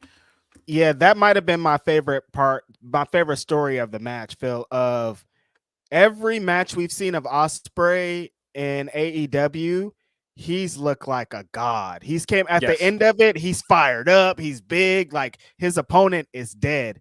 At the end of this, he tried to hit that hidden blade and did nothing to Swerve. Swerve looked at him and just was like, "Oh, nice try, young man." Like that was it. Swerve looked like a Super Saiyan at the end of this, like a killer. Like he looked like he got his place in the main event scene. Like that was my favorite part of it, is like they did this match and there was all this controversy. I'm like, Swerve's going to be a transitional champion. Ospreay's going to beat him. It's Ospreay's belt and all this. And for Swerve to, we just saw Ospreay kill Bryan Danielson, our beloved guy. And Swerve took all of that and said, nah, I'm the man around here. I'm the captain of this ship now. And beat him handedly, ended him so hard, and made Ospreay look like a mortal man. Like, what a great story to tell. Made Swerve look like, yeah, you deserve to be world champion. You deserve to be the main event. You deserve to be exactly in the position that you are. Yeah, I like that they continue to play up the story of, hey, you beat Kenny Omega because you came into that match with a killer instinct. You wanted to hurt that man. It wasn't like, I just want to beat him. I hate this guy. I hate everything he stands for. I resent the idea that he's considered. The way that you talk. I resent that you're considered the best gaijin in New Japan. No, I'm that guy now. You're gone. This is my spot. I'm gonna beat you. I'm gonna hurt you, and I'm going to take your title. And he didn't come into this match with that same energy. He came into this and was still treating this like fun and games. Like, I've beat everybody that I've come across in this company. You're my friend. Like, I know that you're trying to throw this personal stuff in here, but we've danced together in Dub X Dub. We're friends. I'm going to beat you in this match, and I'm going to take your title. And the whole time Swerve's just like, no, you don't get it. This is personal for me. And if you give me a shot, I am going to beat you. And he very much did it. He hesitated in this match. And because Don came down with a screwdriver and tried to get him to cheat, And that little bit of hesitation, that was enough. And it was everything that Swerve had been saying coming into this match. Like, look, you better come into this match ready to kill me. And if you don't, I am going to beat you. And that's Straight what up. happened. Yeah, I think that's what's a really cool thing about Swerve's character too, because like if he was put in that same position, even though he's supposed to be babyface, he probably would have used the screwdriver because he said he'll do anything that it takes to win the world champion, to continue to be world champion. And it shows that I told Ospreay this: if you are given the opportunity, you probably won't pull the trigger, and you didn't pull the trigger. And that's what ultimately lost you the match. Great storytelling, man. This match was Yeah. This is the first time I felt like in a while. Usually, when we get to the main event of an AEW show, we've seen so much craziness. It's like, how is this main event going to top what we've seen? I thought this main event blew everything else out of the water on the show, honestly. By far the best match on the card. Everything about it, the in-ring action, the counters, the storytelling, the ending sequence, Insane. the ending of Swerve whispering in his ear when he was leaving. Not only did just Swerve just feel like a big star, but it just feel like he big broed him too. It's just like, man, just great all around. I left this because, again, me and you are kind of biased because we've been saying all along we're big Swerve guys. And so I've been watching people in this go, oh, well, is Swerve really that great? Or, bringing up all this other stuff, blah, blah, blah. Listen, man, I don't want to hear no more. Let me tell you right now, I don't want to hear no more of that. That guy's the guy. I don't want to hear it no more, man. There's so many things that came over this weekend that I completely forgot about. Somebody dug up the Fightful Select report when it was announced that he was signing with AEW, and they brought up a quote tweet of me saying whose house when it happened. I was like, listen, I have been from day one a Swerve guy. And not just from day one saying I'm a Swerve guy. I've been saying, give me this match from day one. And so to be in the building, and like I said, big New Japan fan, don't get to see black guys main event these shows. And it's Swerve. I was like, listen, man, I don't want to hear any more of what the fuck you are talking about. Get that shit the fuck out of here, bro. Like, this guy is the guy, man. Ain't nobody doing what he's doing. Ain't nobody. I think the point that you were making earlier about him bringing out Jim Jones, that's what's been getting me, is like he's taken every big moment he's had to do some hip hop shit, and like that makes it like anytime he has a big moment, like here's Who Kid, here's Kevin Gates, here's Rick Ross, like every moment he's had to like show the world why he's here, he's brought some hip hop along with it. And like, you think I'm not about to cheer a champion that's catered to me, hip hop and wrestling? Bro, you're out of your mind. I think that just what he's represented of, like, I've always wanted to see a black world champion presented like me, and this is it. I'm sorry, guys. What do you want from me? Nah, this is, listen, everything I've wanted. Amazing. Listen, man. Again, in New York City, I'm sitting there. It is my birthday. It's the match that I wanted. It's so many things that I wanted, and there's so many other things linked to this. Like, come on. Not only is like this a guy I'm a big fan of. This is my friend family. This is like, nah, bro. I don't want to hear no more, dog. Like, enough. This guy, listen, I seen that list, power ranking, top 3. He should have been second. I don't want to hear it. Could have made an argument that he should have been number 1. He's the guy. I'm not trying to hear it no more. Oh my God. I got some list duties happening tomorrow. We're getting into PWI 500 talk, you guys. It should be so fun. Who's your number 1, Phil? Real quick. For this year? Yeah. I think it's between Swerve and Cody. I think you can make a very strong argument for Cody. But you can also make a strong argument for Swerve. I mean, Swerve has not been pinned this year.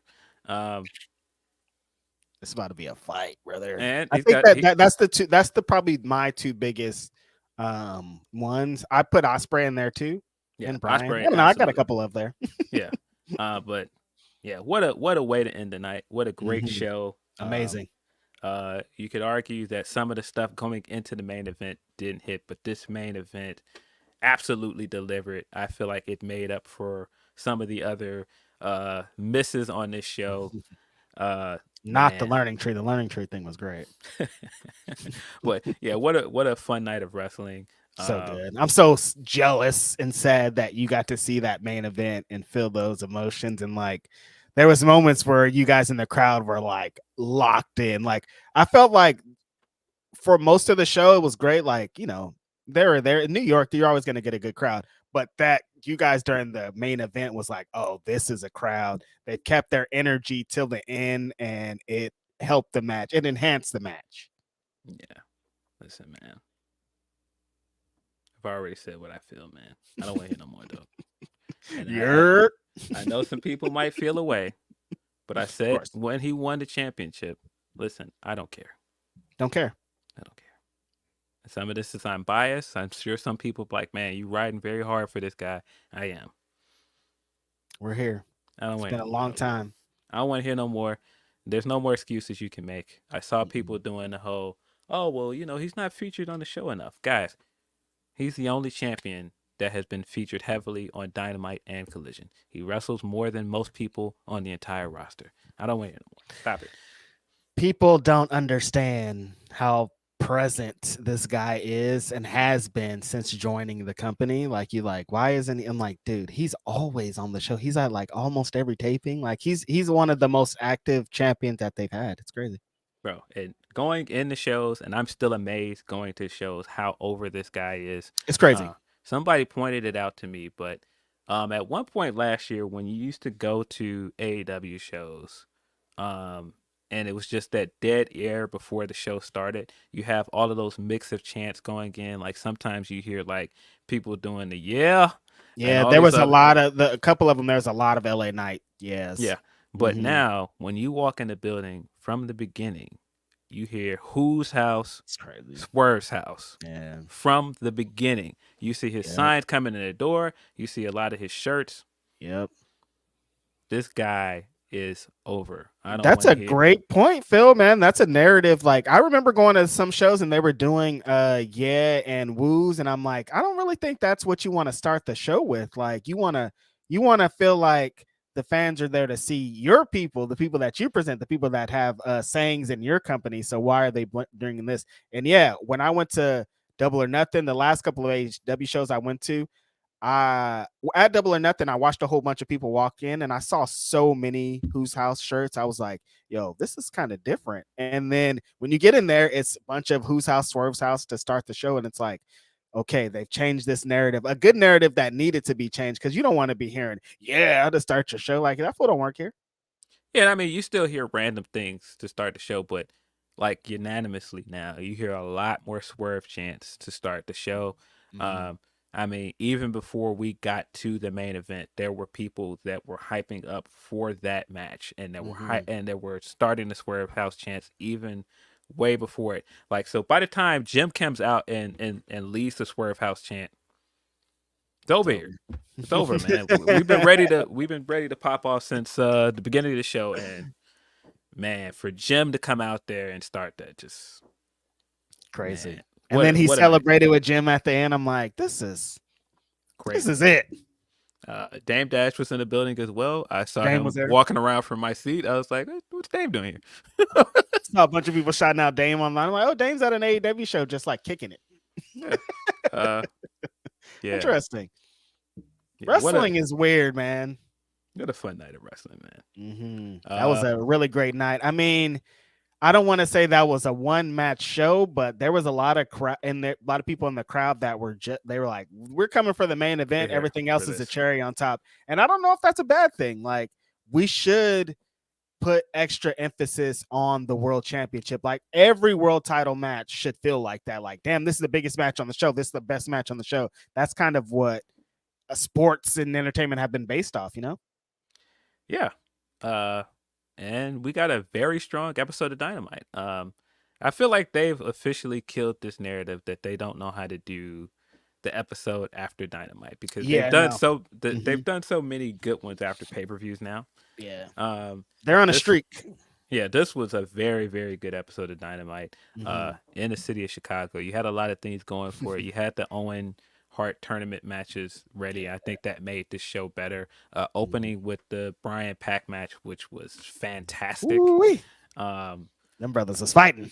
Yeah, very, very good match. I thought the ending sequence of that match was so good. Those the pin attempts and the submission attempts in that one, really, really good match. Yeah, the reason that I mean, we all kind of knew the result, but I was thinking as this match is going on, I'm like, damn, this kind of a whack story to tell about Pac of like Brian just had this hard hitting ass match against Shingo, and then he's still gonna come in here and beat Pac, who's like hasn't had a match and is blah blah blah.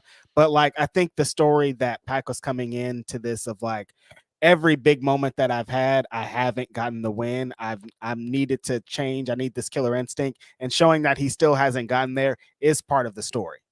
Yeah, I think doing all of this storytelling to say he wants to earn his spot on the Wembley card and get his moment there, and this was going to be the way, and then he just lost straight away to Brian.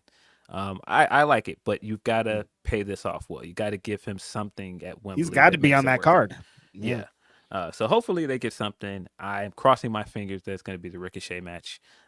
If Ricochet's coming in and you want something big, I think it should be Ricochet versus Pac.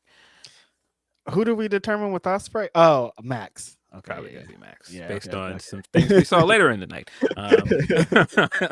But yeah, I'm super excited about Brian getting the victory. The match is awesome. We're one step closer to Bryan Danielson headlining All In against Swerve.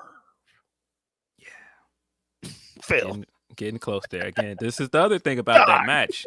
That match and that win over Ospreay, it changed everything. It put him in the upper echelon of wrestlers, and there are not a lot of black people in that upper echelon of workers, man. Like, what about that article that came out? That Tokyo the Japanese Sport, ones, yeah. Mm-hmm. Listen, I'm trying to see that guy at the Dome. We also got that announcement that Wrestle Dynasty will be taking place in Japan the day after Wrestle Kingdom on January 5th. Like I said, I'm trying to see Swerve wrestling in the Dome on January 5th. You trying to go to Japan? I would love to go to Japan. I don't know if I'm going to be able to do that, but I would love to. I definitely looked up flights this week, so yeah. Somebody send me $1,500. But yeah, man, just all of the hype around that. Like I said, he's in a different echelon. The last match that I want him to get that's gonna just completely kill some of these conversations when he's ready, Swerve versus Kenny Omega. That's the match. Whenever we get it, just know that that's one of them ones. That's one Every of them ones. time we have like a long AEW talk and we talk about how great everything is, and then I'm like, damn, that's amazing. And then Kenny Omega's brought up, and I'm like, oh yeah, Kenny Omega's still here to add on to this greatness. And I think about that Swerve and Kenny match often, and I'm like, I don't know what they're gonna do, and it just excites me.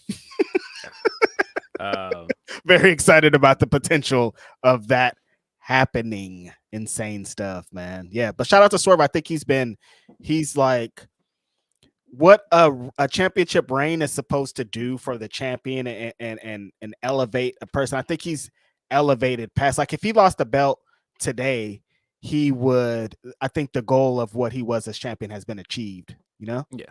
I think this reign has absolutely elevated him. I don't see how you could argue otherwise. But yeah, even going into this Dynamite, there was a lot of Who's House, Swerve House chants in Wintrust Arena, and we did not get Swerve. Swerve. He was not there. But yeah, several times during this show, there were Swerve chants. Notably, during the Owen Hart tournament match, where for some reason people thought Jeff Jarrett was going to go over the wild card, but I the wild forgot card about the discourse this week, brother. The wild card was a returning Hangman Adam Page. Came back with a new presentation, new theme music. Got a pretty good reaction coming out initially, and then he crushed everybody's hopes, and he healed it up. This is where I thought the Chicago crowd played very well off of the match, because they were booing Hangman out of the building at one point because Jeff was doing what he was supposed to do. He worked a great match. Every time he tried to go for that sharpshooter, because the storyline of him and Owen, the crowd was up for it, and it hit, man. Shout out to Jarrett, man, because I thought he worked a fantastic match for somebody that at one point. People were like, why is Jeff in this? Why is he in Owen Hart? And then they put that vignette out, and people were like, oh, this is really great storytelling. And then he came into this match as a complete underdog, worked very well with Hangman. And I thought it was a strong match, very well worked match, but of course Hangman won. And people for some reason were upset about this, but of course Hangman was going to win. Doug, we've been talking on this show about looking like a big star.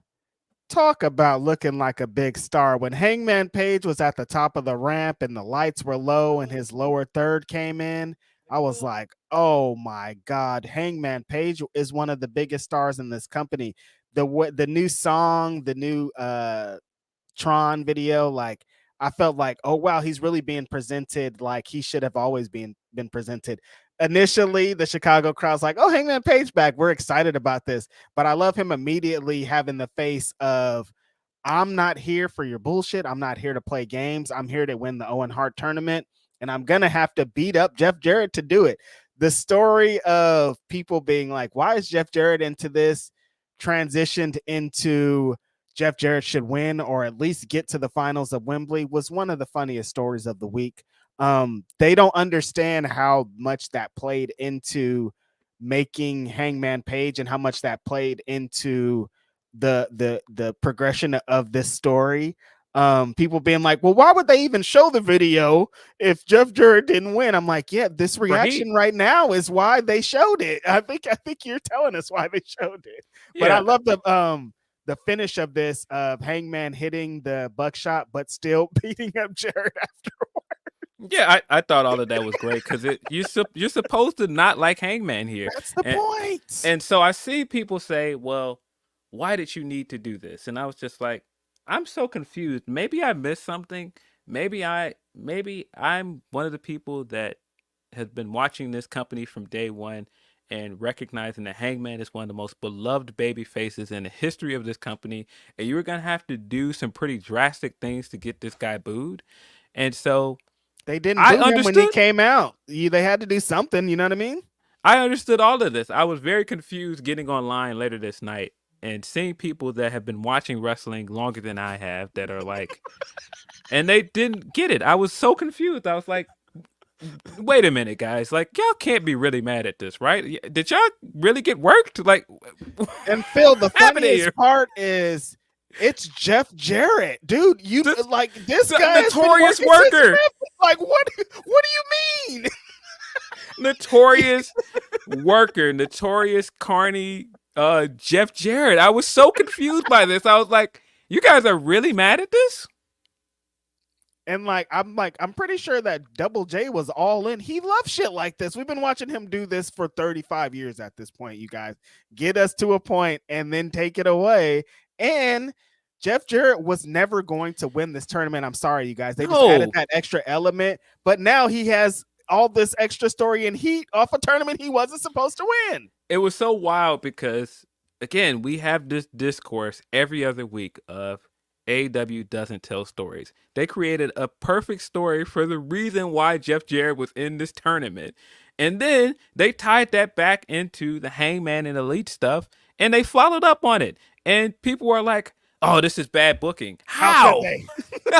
What do you mean? I'm so confused. We got this stuff. I was super confused.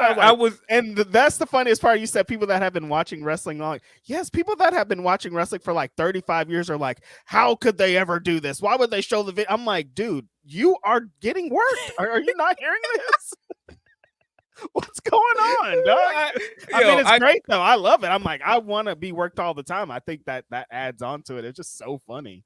Yeah, I could not believe some of the reactions to this. I was like, guys, this is how you're supposed to feel. You're supposed to be mad that Jeff lost. I don't know. They do an angle and it gets desired reaction. Why would they do this? I think they did it. That was right. Wow. Yeah, but I can't believe they would do this to me. Yeah, all right. Yeah. Really, really well done return. Really good match. Looking loved forward to what Hangman is going to do in the rest of this tournament. He's got Jay White coming up, of course. Tonight. So Jay White also has history with Hangman. I believe Jay White has a pretty good winning record against Hangman. So that should play into the match. We also got some continuity stuff of the Bucks interacting with Hangman after the match and saying like, man, no hard feelings on, us having to suspend you, buddy. Like, we just did what we had to do. And Hangman wasn't trying to hear none of that. He was like, I'm tired of all y'all games, blah, blah, blah. And people were like, how does this get us to Hangman possibly joining those guys in a blood and guts match? The common enemy is going to make him side with them because it doesn't matter how he feels about those guys. He hates Swerve more. And we've seen that. We all know a few weeks ago, Swerve was like, if you guys do another match, Team AEW, I'm Team AEW. Yes. And so the second those lines are drawn and Swerve is on the other side of it, Hangman will side with whoever's going against him because he hates him that much. And we've seen that throughout the build to this because, I mean, the last time we saw Hangman before this match, he cost Swerve the match. He would rather tap and lose the match than let Swerve win. And coming into this match, there were a lot of Swerve chants during this match, and you could see all over Hangman's face that he was getting pissed off the entire time. And it made him beat up on Jeff even more because he was like, I hate this guy. I hate that you guys are cheering for this guy. He's not a good guy. I'm a good guy. This guy ran in my house and like talked to my kid. Like, no, how dare you? Wow, they're telling a lot of good stories out of this because, like, I feel like as a character, Hangman's like, how can I get back to the World Championship? How could I get back to Swerve? And then they're like, oh, the winner of this tournament is going to get a title match. He's like, oh, that's perfect. How could I finesse my way back into it? Oh, yeah, my friends are now doing this power trip thing. Oh, yeah, I'll scratch your back. Come in, put me in that tournament and I'll do it. And then they're like, hey, we scratched your back. What are you going to do for us? He's like, I'm not doing nothing for y'all. I'm going to win this tournament and beat Swerve up. That's the only reason that I'm back here. Great storytelling. And the Chicago crowd being like, damn, we really like Hangman, but Jeff Jarrett has convinced us that we want him to win this tournament. So, like, what's going on there? But the punches at the end just, like, added on to the character. And Hangman keeping that face of, like, I mean business, you guys. You're not going to get me off my game, added on to it. Yeah, but that's why I also didn't understand people. The second the wild card was announced and we got the vignette for Hangman, I was like, okay, well, Hangman's the wild card. Right. And based on the story between Swerve and Hangman, Hangman's gonna win. And so I didn't understand people like, well, Jeff's gotta win. No, of course, the guy that's had like almost a year-long feud with Swerve, that is now, it's personal, it's bitter, and all these other things. No, I'm gonna do anything to get my rematch because that guy shouldn't be champion. I've been telling you that from the beginning. The entire beginning of our feud was Swerve telling him, hey man, you've wasted your opportunities. When I get the opportunity, I'm going to be the first black AEW world champion. And he's done that. And he's had to sit at home and watch that. And when he came back and he's like, no. Get this guy out of here. He put me through all this and you guys are cheering him. Everybody's slapping hands on his shirts now. What the hell's going on here? No, all this Swerve chance. You guys are all happy to see him. He's coming out with rappers now. He's like, get this out of here. Are you serious? This guy's a bad guy.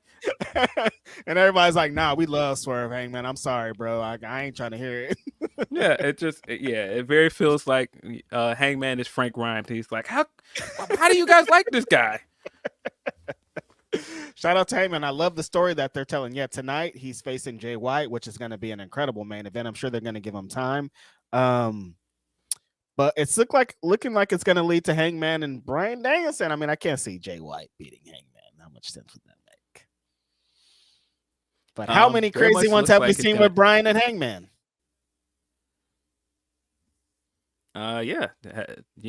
Historically had two big AEW world title matches, arguably two of the best AEW title matches ever. And they could possibly get a rematch in the finals of this tournament. Makes this tournament feel like a big deal. It has like some really good storylines in it this year. Who knows? Who knows who's gonna win this? I think it's gonna be Bryan. How do you feel that it was kind of a smaller field and like it's over almost? Like on Wednesday, it's done. Like, does that enhance or take away from the prestige of the tournament for you? It doesn't really bother me. Yeah, because it feels like they're trying to get it so it lines up with the Calgary date. So I understand. Makes sense.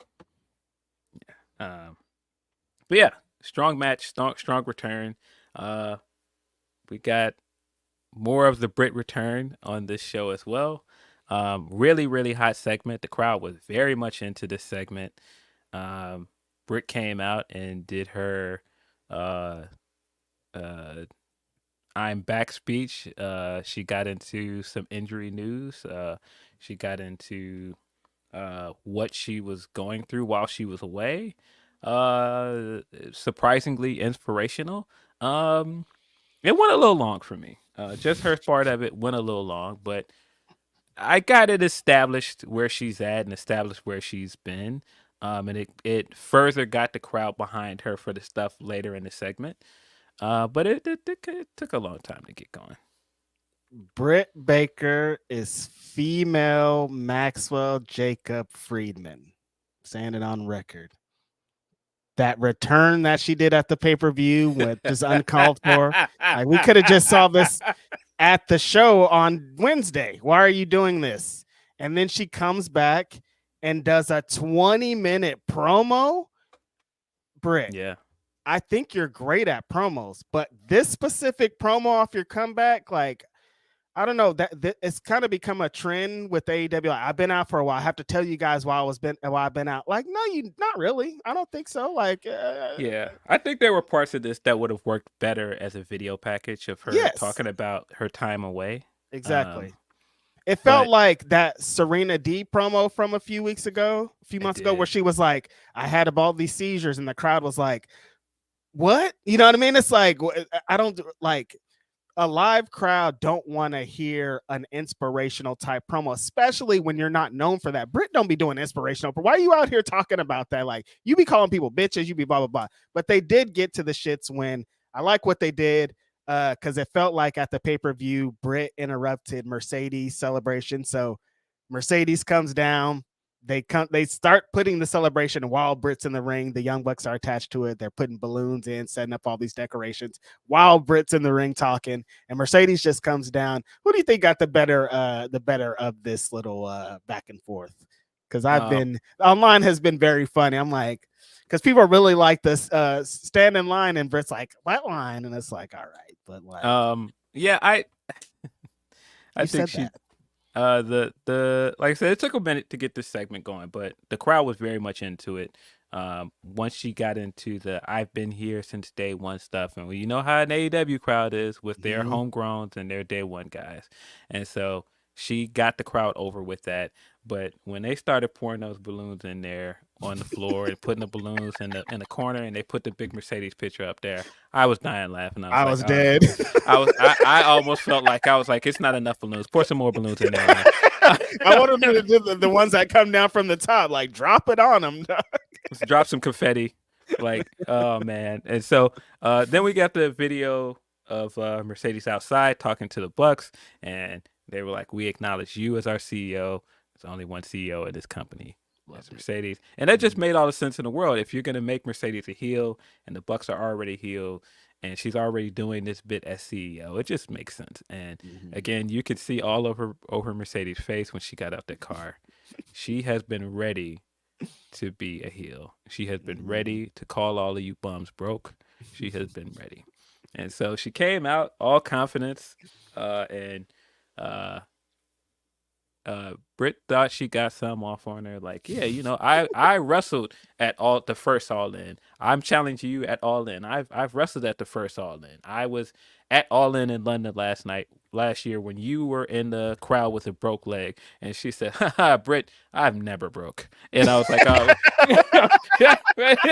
it's over. You can't one up this woman. It's different over here, man. You're not going to be able to get one over on Mercedes. I'm sorry. Bro, that and the way she muffed her, like, you're too close. Yeah, no, back up. You're all in my space. I died laughing. Most of the crowd around me were chanting DMD. I know. I was not. I'm sorry. I was with I was with the CEO, and Mhm. there were several bits of this that worked. Like I said, it took a while to get going, but I thought once they started like interacting with each other, it got much better. The crowd was into it, had very good heat. Mercedes was getting booed very loudly throughout this, especially because, like I said, once you make this outsider against homegrown wrestler, you know where the AEW crowd's gonna go. Simple And formula. and the crowd was very much on Britt's side, especially when she was laying out, you know, she was the first female wrestler signed. And then you put all of this other storytelling with it. And that's why I think the Willow feud was important, because Mhm. Willow set up straight away of like, all right, well, the TNT title is a belt for homegrown AEW wrestlers. That might not have ever been explicitly said, but all of the women that have held this belt are homegrown talents that have built their way up. And so for you to come straight in and beat me and take it before my reign really got going, yeah, the AEW fans didn't like that. Mhm. Then Stephanie Vaquera comes in, she's like this new name, beats her too, takes her belt too. Nah, crowd didn't like that. Nope. And so now you're looking at Britt, of all people, the day one female signee to come in and stop her reign of terror. Buddy, let me tell you, she ain't gonna be the one to do it, man.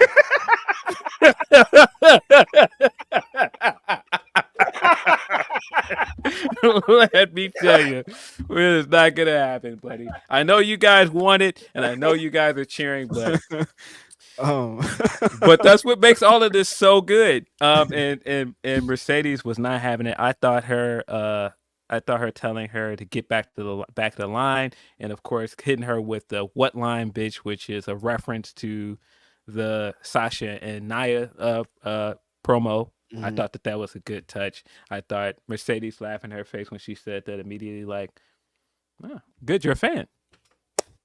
You've seen my work. I thought all of that was great. I thought, no matter what you think of any of this, I thought both of them looked like massive stars. And this is, again, the women's division is cooking, man. Like, we've never seen the women get this much time in like an on-screen segment. I mean, Mhm. the best I can think of is Brett's back and forth with Ruby, which was Yeah. also good. But this just felt different, like the star power in that ring. At one point, we debated about what is the biggest match for Mercedes, and I was sitting in that crowd. I was like, "Yeah, it's this match." Yeah. It's this one. Unfortunately, I have to concede, and that is the one. Yeah, I didn't like the beginning. I thought it was a little too long. That's why I compared her to my homeboy Max. But when they did get to it, when pretty much from Mercedes on, I thought it was super heat. Britt showed that she could keep up in a promo battle, first of all, which most importantly, I think people thought would be the case anyways. And if we're gonna get a lot more of this heading into All In, by the time we get there, it's gonna be a heated ass matchup. Yeah, and I thought, I'm sure most people knew that this is where Britt was going to excel on the microphone. Yeah. And people thought, oh, well, Mercedes is the one that's not a great talker, so Mhm. we're going to see how this exchange works. But again, once you boo her, she turns into a different wrestler. And Mercedes as a heel, all she has to do is rebuttal. Like, and all of her rebuttals hit like the "No, I'm not broke" is I'm never been broke. Like, Britt, I'm never broke was yeah, nah, like I was that's like, all right. you can't like she doesn't have to do long monologues because she could just do responses like that, and that's gonna I mean, enhance her character, you know. one of Britt's retorts is one of her most famous replies. So what it's I'm like saying. you can't be like, all right, well, Britt's the better mic worker, and that she's not gonna come back with some heat when straight away you saw it. She came back with her heat. She got to use her heat against her. That's what you said. Well, that's what it says about it. But yeah, I think just that, them getting that stare down, you guys in the Chicago crowd being so hyped for it, it's like, oh, the women are getting into a different place. Just being able to get more stories and get more TV time is important to the development of the division. So I think this is important. I hate that people are like, the TNT belt, a secondary belt. It makes me so mad. I'm like, well, how will you ever build up a belt if you keep trying to take prestige away from it, you know? I mean, well, I immediately thought of the Cody quote of like, there is no PBS mid-card belt. title. Yeah. Like, it's whoever holds the belt, it's what they bring to that belt. And I feel That's it. like that's happened a lot with the TNT title. Those TNT title reigns have been different depending on who holds it. Like, Jade felt like a big deal when she held that belt. She made that belt her own. Willow felt like a massive baby face with that belt. Statlander was having the work rate matches. Yeah, you're right. These are all like super completely different reigns. Super different reigns. And I feel like right now Mercedes is just doing something different and making that a prize that other people want to carry. It feels like kind of like not just when Cody was holding the TNT title, and it felt like a belt that could main event shows.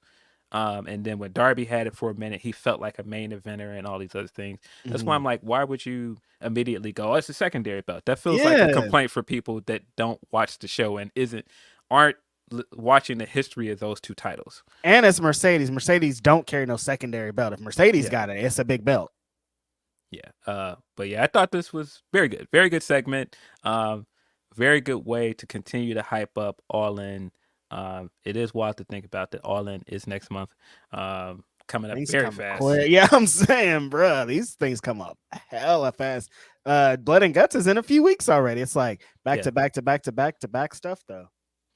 But yeah, I thought this was a good way to start to that. The only worry I had is that once they started the interaction and they started the bars back and forth, I was like, okay, we've got more weeks to build to this match. It's a while. And so you could have probably saved some of that for some more segments, but for a segment to kick this thing off, I thought it was really good. Because we're gonna get into Blood and Guts. I'm sure they're gonna try to like build to a big Mercedes match for Blood and Guts. You know what I mean? Like that's kind of like a show before that. It's gonna get. You don't want it to be like, how are they gonna tell this story essentially for 2 months, maybe? Right. But building up Britt with some big wins, Mercedes get some wins. I think it'll work. Yeah, we got some more Jericho stuff on Dynamite. He brought the fireball back. It was cool to see Shibata and Hook and Joe again as a trio again. I feel like let's start building to that Bullet Club Gold match. Get to the trios title match. That makes the most sense for those three. But the main event was the main event.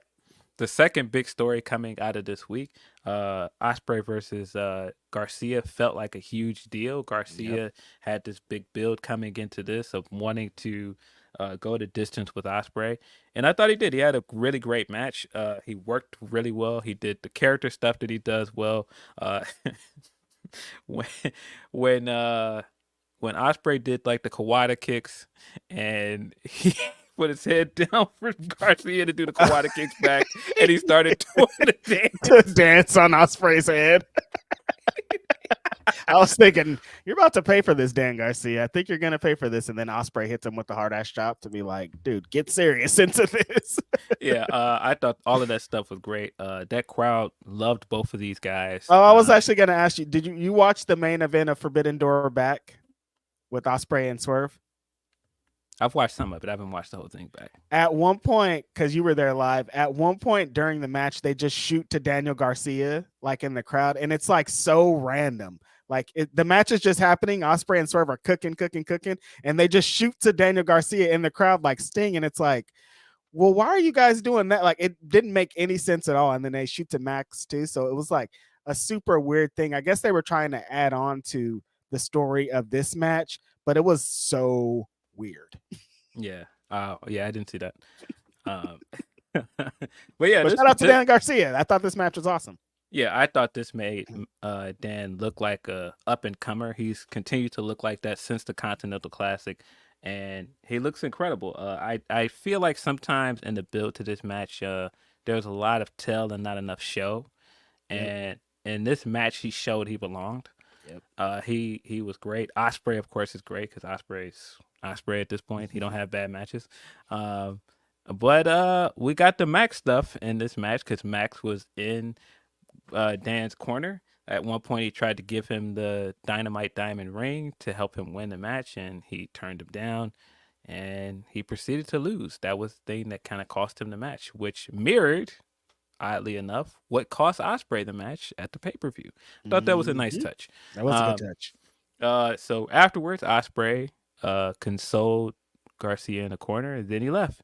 Then as soon as Max got in that ring, I was yelling the whole time. I was like, Dan, get out of the ring, man. You can't trust this guy. I've been saying this for over a year. I know you guys like that brochacho stuff. I know you want to cheer this Adam Cole stuff, but I've been telling you guys all Never along, trusted him. you cannot trust that guy. And so the 0%. whole time I was like, Dan, get out of the ring. And so as soon as he started beating him down, I was like, I knew it. I knew this guy was going to do this. I immediately started booing him. There were people around me that were trying, like I said earlier, to start the "He's our scumbag" chant, and I was like, "No, he sucks. Get him out of here." I thought this also. I felt towards the end, this beatdown went on a little long. It was a little too long. It's Max, but he was trying to get the most heat out of this as possible, and towards the end it worked. When he started going out. Well, wait a minute. Before that, I thought also a good touch when he was beating him down and he was saying, "Did I restore the feeling?" I thought that was a great touch as well. It does feel like old AW is back in some ways. Just like it does. Just having Britt back, having Max back. We're only missing Kenny, man. We got Ken. Like it feels like a lot of that same energy, like a lot of wrestlers that made people fans are back. But yeah, we're definitely back to old Max because he headed out past the crowd and he got in some people's faces. Shout out to the Chicago homeboy out there who was not having bro it. was not having it. He threw some garbage on dude. Dude turned around and it went nose to nose with him. Bro I was like, was all right. barking at him. That was wow, what a wild atmosphere for that.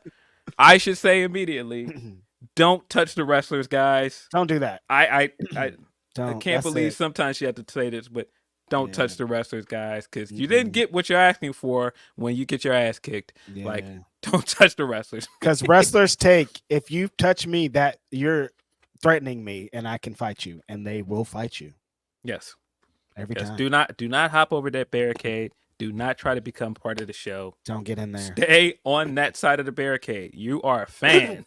Stay over there. And you should have this reaction, but like it's a show. Let's calm down. Now, did I think it was very funny? Yes, I laughed very hard at it. I loved it. But yeah. we also have to keep these things in perspective. Stay on that side of the barricade. There's a side for you. There's a barricade and guardrail for a reason. So you're not over here. Yeah, but yeah, don't try to make this a habit where everybody's don't do that. Yeah, I don't want anybody to see this and go, all right, yeah, I can jump bad at a wrestler. My turn's here. Relax. Relax. There have been plenty of examples of this going bad for a fan. Don't do that. It doesn't ever go good. No. Yeah. But yeah, I thought this was a great way to end a really, really good episode of Dynamite. Strong. This was, I feel, one of the best episodes of Dynamite this year. Yeah, it was. We got some of everything, and we got great matches. We got good stories. We got good promo segments. We got good stuff with the women. All the way around. All the best Dynamites of the year have ended with a big cliffhanger type angle, and because I think that's so important in pro wrestling TV culture. Of well, what's next? What's going to happen next? Like, what are they going to do with Max? Like, if you end on a big, heavy ass cliffhanger, it's going to be a strong wrestling show. And I thought that's what this was. Now people are looking for Max on Collision tonight. They're trying to see what's next. Really strong stuff. It's been a long time coming, Max.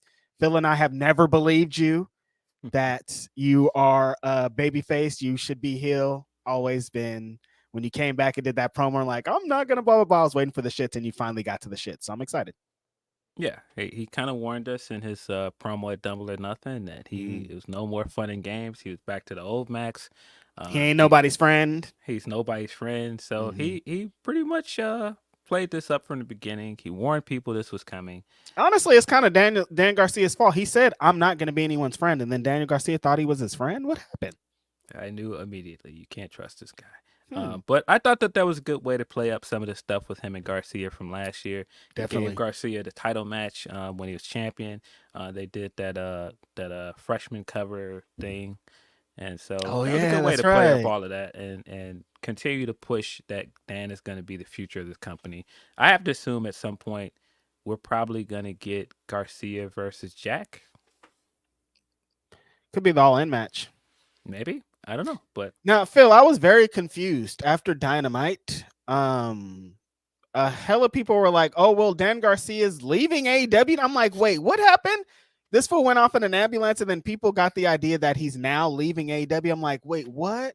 How did we get here so far? Okay, so we've watched the ascension of this guy. We watched him have great runs in the Continental Classic. We've watched him build up his stock and become one of a beloved character in this company. And he's gonna leave. Why would he leave, you guys? That doesn't make any sense at all. Yeah, that was another one I didn't understand. That came kind of left field for me. Why like, do people all of a sudden think that? I know we just saw Ricochet getting written off TV, and free agency is what it is that's supposed now. to be like a write-off now. That's the But connection. Gotcha. I just didn't feel like them writing Garcia off to me. This No. kind of felt like a playoff of something that they were already building towards with Garcia and Max. This wasn't like, because the stuff with Braun, they had already started that, and it was a good way to write Ricochet off. But this felt different to me. Maybe I'm just off, and we didn't even hear anything coming up about his contract. I know that there was a Fightful Select report about it, but I don't think he's going nowhere. No, where's he gonna go? Dan Garcia is made for. They've built his stock here in AEW. He would kill all the momentum that he had if he went somewhere. It wouldn't make any sense. He can go to WWE, yeah, but why would he do that? Well, I mean, he did have the whole thing with Jericho where he's a superstar. And the trademark Garcia clip of Jericho saying that he's a superstar, and he says, "Well, so am I." So maybe he's just gonna pop up at NXT, and no, he's not going. That'd be so dumb. That'd be very funny if he popped up at NXT. And I mean, funny enough, like with his skill set and everything, I actually think he would do very well over there. You could immediately shoot him into the main title picture. Yeah, I don't think it's about him. I think he'd do well anywhere, but he hasn't gotten that big win in AEW, and he's gonna get it. Yeah. So why would you leave? That didn't make sense. Yeah, I don't buy these going anywhere. Super funny though. But yeah, that's leading to when Max started first stating the thing, like, are we gonna get Max and Daniel at Wembley? And I'm like, no way, you guys. We know this is leading to Max and Ospreay, because Ospreay came in and tried to make the save at the end, and now they're telling that story. So that's good. I'm loving this. I've been wanting to see Max as a heel for a long time. Yeah, I was ready for him to go back to heel stuff. Babyface Max never really felt real for me, man. I just never really trusted him. Not that big of a fan. Yeah. But yeah, what a strong week of AEW. And we talked about AEW for like 2 hours. They're like, look at you guys, shows. You got pay-per-view tonight. We'll talk some WWE stuff in a minute. We've got some Humper Chats, of course. Send us your Super Chats. Send us your Humper Chats. humperchats.com/Fightful. But before we get into those, we're going to get a word from our sponsor. We've been telling you about the benefits of fitbod.me/PPV for quite a while now, but there's so much more. 150,000 5-star reviews, over 5 million downloads, 400 million workouts logged. A lot of people have tried out Fitbod, and now you can too. You can get 25% off at fitbod.me/PPV. All of your subscriptions give you full access to their premium features. You need to stop guessing and start working. They have daily workouts that generate your workout of the day based on your muscle freshness, preferred muscle group, and things that you want to target. There's equipment selection, so maybe one day you have bands, maybe one day you don't. Maybe you have weights one day, maybe the next you don't. Maybe all you have is the ability to do body weight exercises. They help you out by using the equipment that you have available. There's goal and experience settings. There's muscle recovery. You can connect to your Apple Health, your Fitbit, your Strava, all that good stuff at fitbod.me/PPV. Streak counters, timed intervals, circuits and supersets, and you can ask a trainer if the video demonstrations and exercise instructions are not good enough for you. fitbod.me/PPV. That's fitbod.me/PPV. No matter what your fitness needs, Fitbod get you right. Make sure to use our promo code for some savings. We should get into some super and some Humper Chats. Some super and Humper Chats. We appreciate you guys for submitting your super and humpers. Y'all are the best. Y'all are the greatest. Starting out with Grapple Geekery, who says, just wanted to say that every time Reg says he likes the learning tree, Mama Wayne cries. Mama Wayne's actually a big fan of the learning tree, too, if you guys didn't know. It's just a fact. That Twinplay says, Kendrick is kicking a corpse at this point. Yeah. Now, when he gets to the end of the video and he gets to the Family Matters line and him and Whitney are in their house with their kids crip walking, I was like, that's it. It's checkmate. It's over. It's already checkmate, but it's definitely checkmate now. Kendrick, Whitney, and their kids crip walking in the living room is like a visual that I never imagined could come out of this. But like, yeah, it's over. You're done. You're done for. Yeah. Amazing. Whitney was getting her shit off too. Yeah, no, she was really going in. She said, zoom in the camera on my crip walk too. I'll fucks with it. Grapple Geekery says, geez, you and yours have the deepest condolences, Reg. Wish I heard this before I posted the joke chat. I'm sending positive ways your way. No, it's fine, Grapple Geekery. We love it. Jokes add on to it. We need jokes. we need the jokes, buddy, because I was in a very not great place before we started this podcast, so we needed the jokes. Brother, I was almost like, we should. But no, the reason that we do this is because of that. Like, I feel so much better, honestly, doing this. So appreciate y'all for being here with us. Our friend Aaron Busby says, prayers up for your losses, my G's. I hope the Not Like Us video brought y'all spirits up. It brought mine up for reasons. Also, the WrestleMania 40 doc was a rock puff piece. Trash. Rock's ego is on a whole nother level. Appreciate you, Busby. You're the homie, always supporting the greatest. Nobody has had more fun with this Kendrick stuff than Aaron Busby. I did not see this WrestleMania doc. Did you watch it? Oh, I haven't watched it. Yeah, no, it's just been a lot going on. I've seen people's I was seeing whatever memes have came out of this with The Rock, and I'm like, I don't know what's going on here. Yeah, I've seen the jokes. I've seen people talking about it, but I wasn't at home to watch it right before Dynamite, and then I got back home pretty late after Dynamite, and then 4th of July was the next day, so I just haven't had a chance to watch it. I might end up watching it today or something. Appreciate that nice, generous super chat, Busby. You're cool. Yeah, they made y'all wait all this time for that, and that's what y'all got. I got The Rock explaining that it was my idea. It was me all along. It was me the whole time, Austin. What did they expect is my thing, though, Phil? Like, what did they think was going to be said in this? Like, we all knew that what happened. Oh, yeah, Rock came, and then, like, he started changing some shit. Yeah, it was a really good trailer. Got you guys, y'all bit on the trailer, man. Bit hard. Yeah, and then they made him wait too, Phil. God. Yeah, I'll check it out. I'm definitely gonna watch it though. I'm sure it's funny. Will Chisholm says, "Reg, I'm surprised you didn't pop up in the Kendrick video. I wish." There's a lot of cameos. We got the DeRozan cameo. I was like, "Dang, man." You seen Fonte? Never know that was the D Rose he was talking about in the song, but that was the D Rose he was talking about. Did people not know that? Yeah, people didn't know that. Okay, I feel like the connection to Compton, and I thought that was pretty obvious. Well, people don't connections. Yeah, yeah. But yeah, DeRozan was in the video. Might not be a Chicago Bull for much longer. If the Lakers had got this right and this was all a rollout for him to be a Laker, that would have been fire. But I don't think that's where this is going. I don't think so. Yeah, maybe that would be insane though. Yeah, but yeah, a lot of cameos in this video that I was like, man. Fonte retweeted it at one point. I was like, dang, Drake. Must have hurt.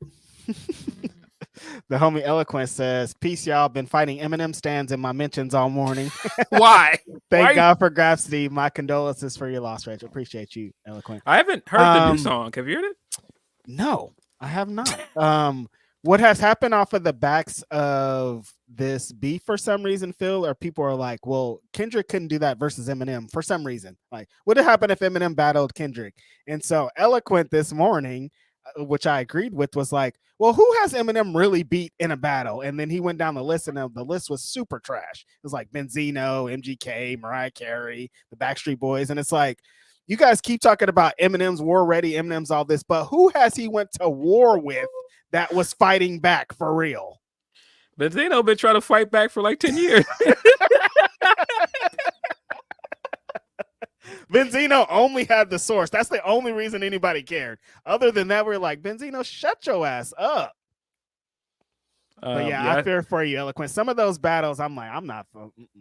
I laughed earlier this week too because there was like this report about Metro having to cancel some shows because of low attendance, and I was like, "Dag, it really is shut your ass up and go make some drums."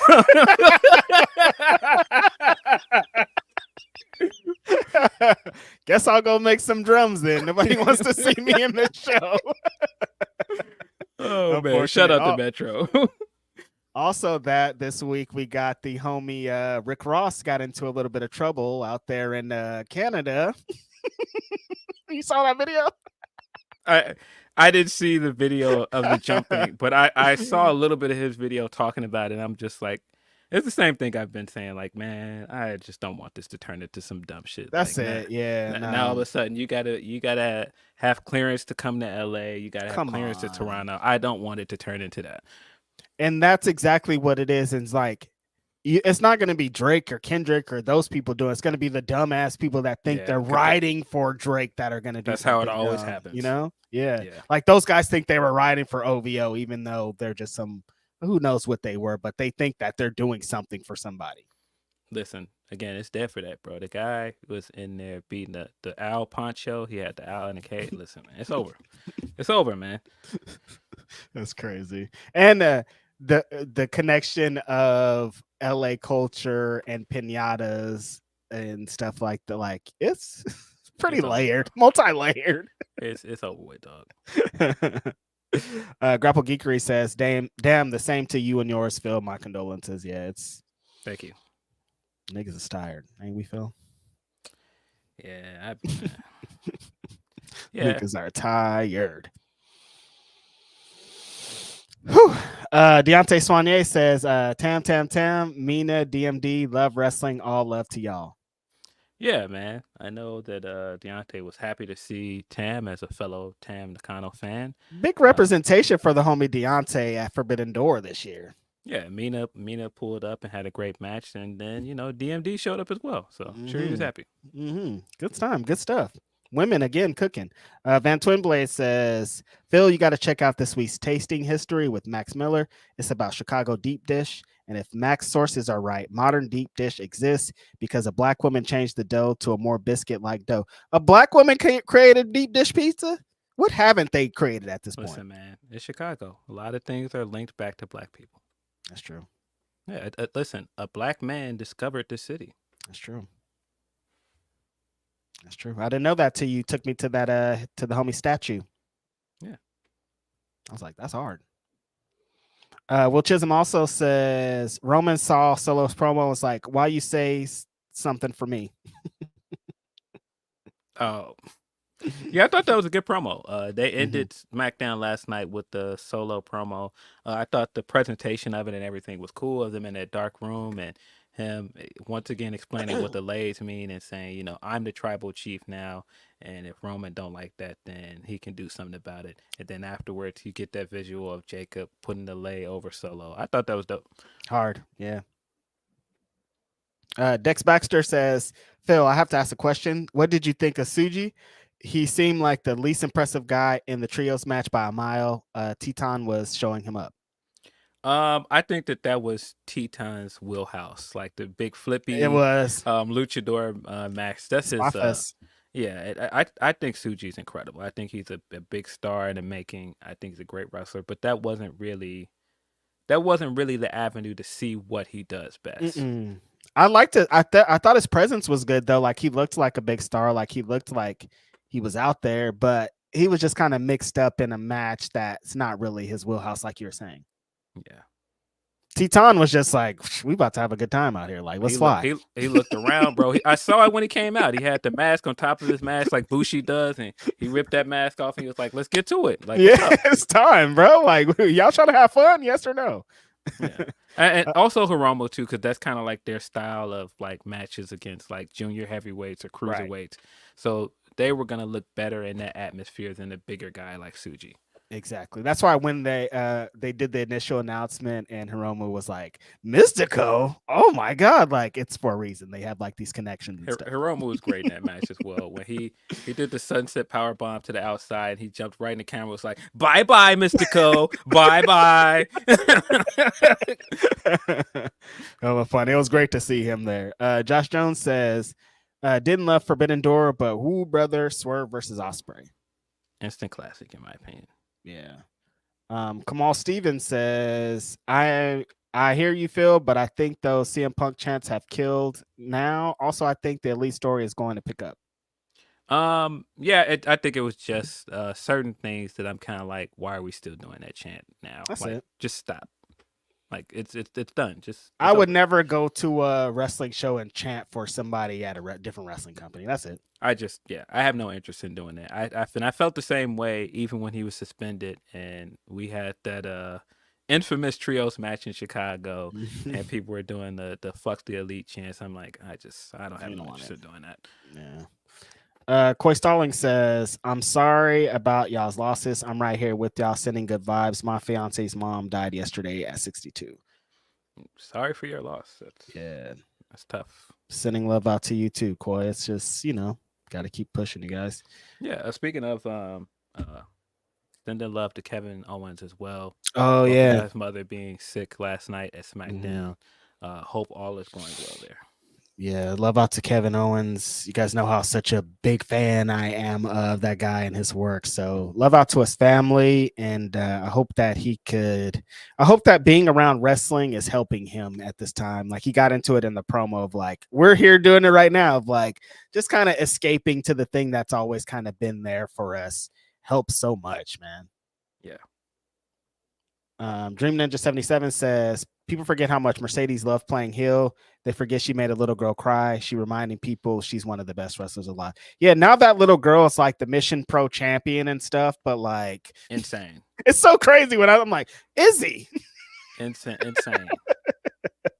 I took a picture with Izzy at WrestleCon. I'm like, dude, Mercedes pulled off your little scrunchie and did that. That was one of my favorite things ever.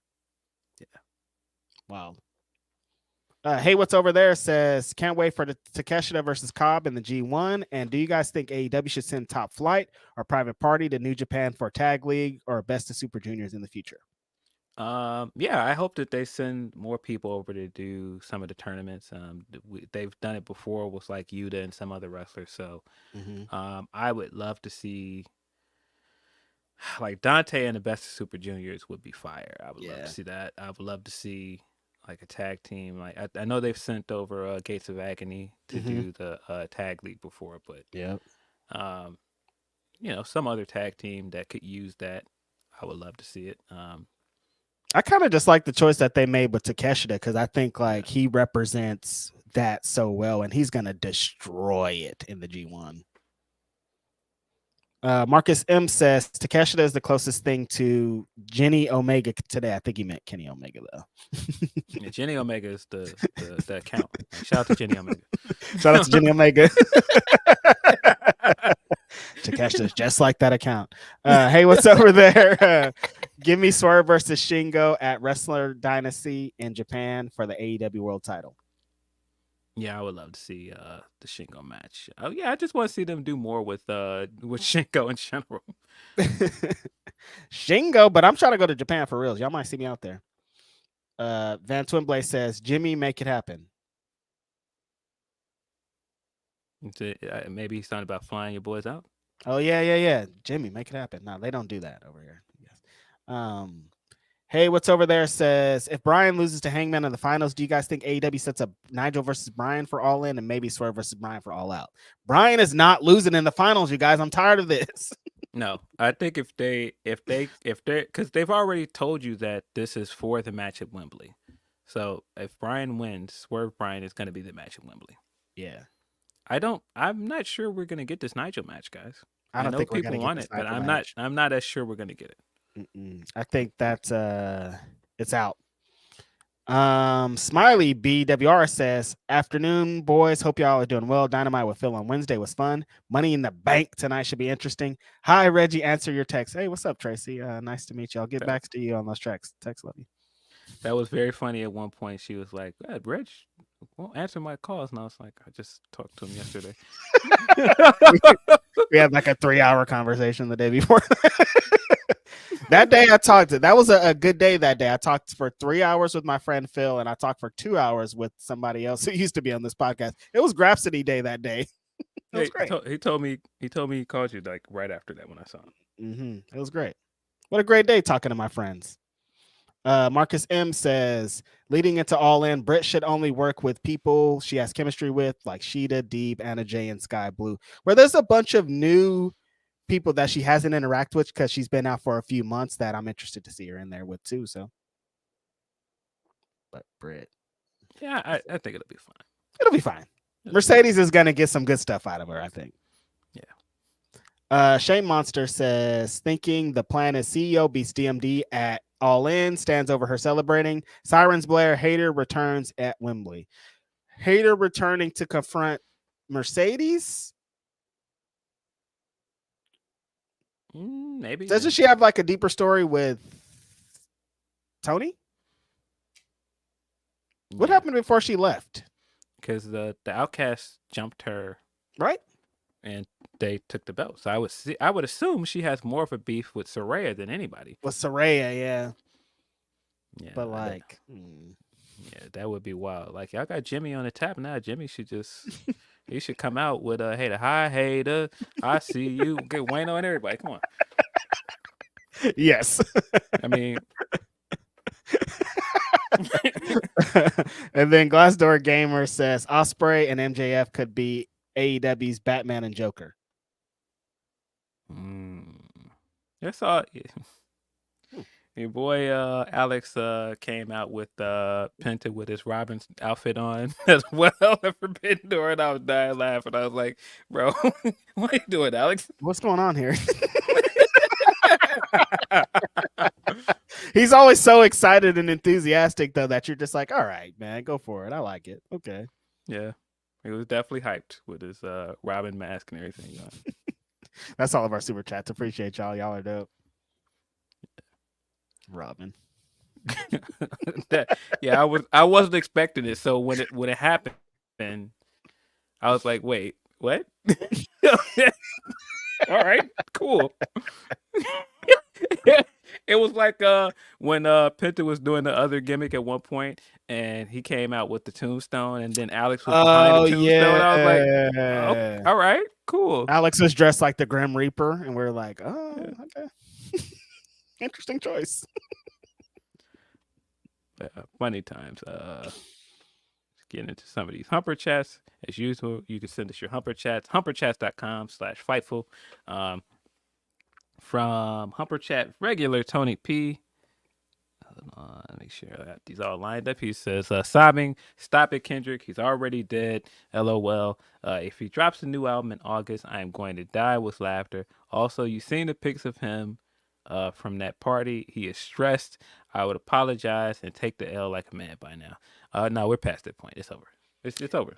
Yeah, did you see these white party pictures? Drake does look like... He looked real tired. Man, bro, look like he need a nap. He looked real tired, man. He looks like he's had a lot of sleepless nights. But he's out and about with, the rich folks out there at that all-white party. Those parties always kind of creep me out when those billionaires are there. I'm like, there's too much money in there. Yeah, man. Tony Khan was in the building. He took Podriski. Yeah. Shout out to rich people. Yeah, apparently Nick Khan was also there. There are a lot of people in that building. A lot of cons there. Mm-hmm. I'm sure there were KHHAN, not CONs. There probably was a lot of CONs in there, too. I think there were some other cons in there, too. There's definitely some CONs in there.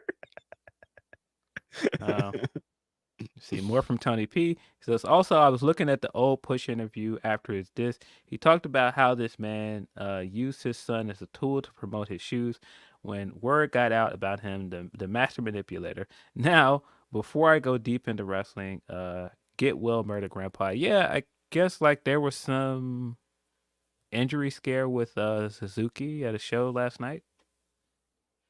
I don't know enough about it, but hopefully he's doing all right. Oh, damn, that sucks. Shout out to Suzuki. all over the world. I don't even know where he was. Yeah. Now for Petty of the Week, it's Max Jacob Freeman. Since Dot is in the Hall of Fame of Petty already, the ending to Dynamite was a chef kiss. So many layers to the story already. We're wondering if it was going to be a 3-way at All In. If not, how they would pivot to Will/Max. Yeah, I still think it's probably going to be just Will versus Max. Yeah, I don't think it's going to be a 3-way. I've seen a lot of people talking about this week, but I'm like, no, I think I don't want to say he was used, but Daniel played kind of a tool into enhancing the story of Max and MJF. Yeah. Or Max and Ospreay. I hope they have something big planned for Garcia at Wembley, though, Me because too. he missed it last year. And now, like with everything building up to it this year, I feel like they've got a chance to do something really special with him. Yeah. Fuck it, run him and Pac. I don't know. But yeah, I think maybe I said it earlier. Him and Jack for the TNT Championship. For the TNT title makes a lot of sense. Mm-hmm. Maybe Jack will get on the actual show this time and not ruin it like last time. Yeah, we'll be on the pre-show. Getting into trouble. It's fun getting into trouble.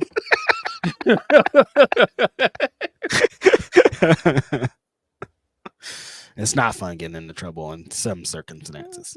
Sometimes it is. Yeah, sometimes it is. You're right. Speaking of an all-white party, you see that they turned Money in the Bank into an all-white party too? You hear about that? No. Yeah, Michael Cole yesterday at the press conference said he wants all the fans to wear white.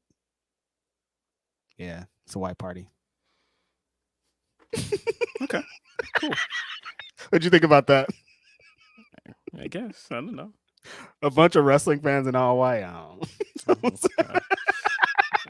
Probably should have been an all black party, I think.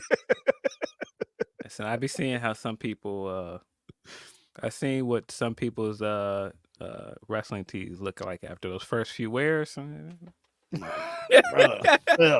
The CM Punk shirt don't be quite hitting the same after the first few wears. That collar be looking crazy. And you want everybody to be in all white? I don't know if you want this. Oh no, man. But yeah, I guess they're trying to have some sort of visuals for the night, and I'm like, get out of here. Oh. Somebody said they saw Drewski and Tony Khan take that picture. And like, we gotta do our thing. Remember the Road Dogg tweet where he's like, "Man, y'all looking super fly over there." Oh yeah, I forgot about that. That's looking hilarious. super sharp. Maybe that's why they do it. Road Dogg want to get in on the mix. That's hella funny, man. Road Dogg's like, I got this idea, you guys. All white party. He shows up with like his with all white outfit on that looks like one of those Backstreet Boys fits. With his old hairstyle.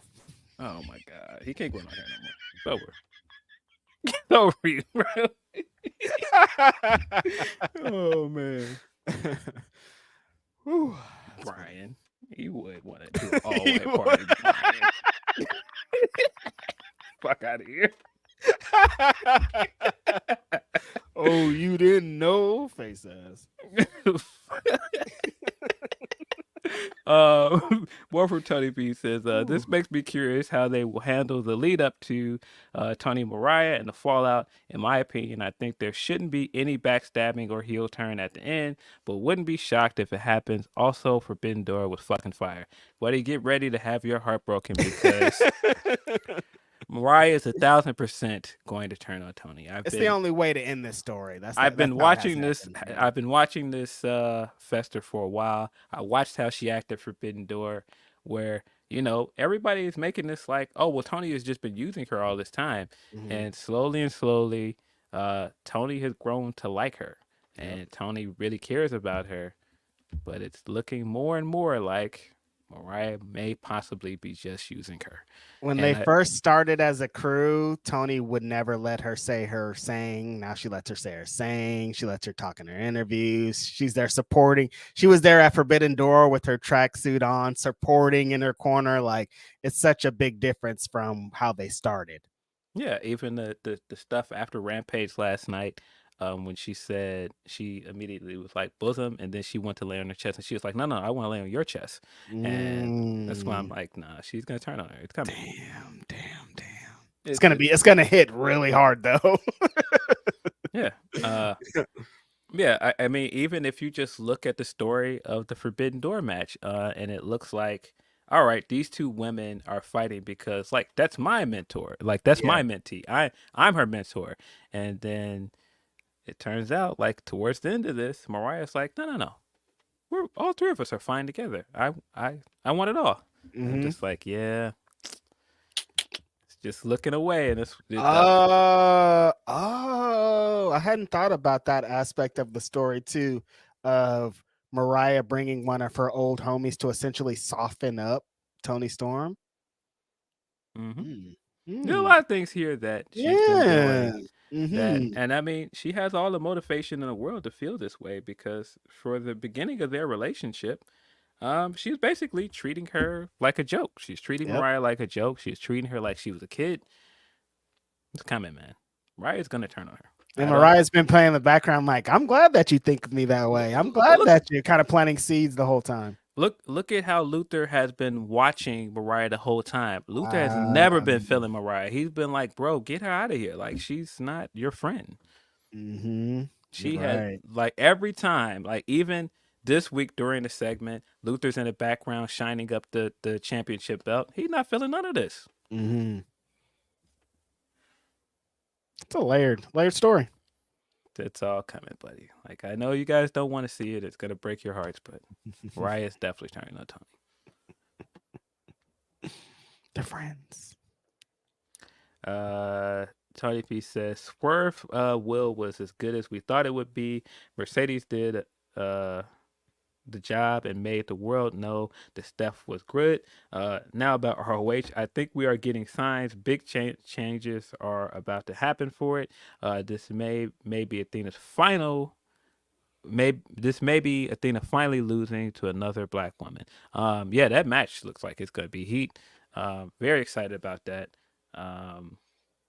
Yeah, very exciting stuff. They announced that Athena's going to be defending her ROH Women's Championship against Queen Amanada, and Billie Stark's going to be defending her ROH Women's Television Championship against Red Velvet, and a double awesome women's main event for Ring of Honor. They also announced that they're going to be doing tapings at this Texas venue that they have this going on this month, extra just Ring of Honor tapings, which makes me very exciting because they've been attached to AEW tapings for so long. So yeah, hopefully there is a new added effort put onto Ring of Honor, and in the future it'll be some more emphasis put on it.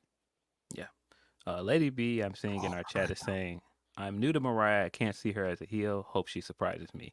Club Venus was a heel faction. Everything she was doing with Mina in Japan, they were heels. When she initially came over and she was doing the stuff with Tony, they're heels. Tony is turning face now. They were initially heels. Yeah. I mean, this whole Tony thing that she's doing now, she started as a heel. Like, this just like, she's so great as a character that it's flipped. And that's kind of exactly what happened with Mariah too. Like, she's so great as a character, people are saying they can't even imagine her as a heel, and that's great. The whole start of her doing the Tony cosplay thing was her coming out and cheating Deanna out of that match. This is a deep ass story, man. They've been telling it for a while. It's pretty much since day one of Mariah coming in. I would love somebody that is a little bit smarter than me, and I really want a woman to do it. To write an entire breakdown on the complexities of Tony Storm's character. Because it's very smart, and I think it's more smart than people are giving it credit for, because I think she's doing this thing where for a long time women were sexualized in wrestling, and they were kind of forced into these roles, and she's doing this very sexual role in her own way, and she's doing innuendos in this way that is kind of like, if you know, you know, if you're paying attention to certain things. It's very brilliant. I just think it's more layers to it than people are actually paying attention to. Yeah, it's way deeper than what's on the surface, and what it takes to Tony essentially flipped her whole gimmick, her whole everything we previously known about her into this new thing, and is more over than she's ever been. One of the most beloved characters in the entire company. Like, she needs some, like, do they give out awards or something? Like, she needs to be commended for like the tremendous amount of everything it takes to get to this point. I mean, currently for me, Toni Storm is Women's Wrestler of the Year. And I don't know. Like, who could you put over her at this point? I don't think it's particularly close. Like, I know ESPN put out their power ranking and she was on there. I thought she should have been number one, to be honest. Bayley was number one? Yeah, shout out to Bayley. But yeah, Toni Storm has been incredible this year. Was Toni number two? I think she was second. If Toni wasn't number two, y'all are smoking. Yeah.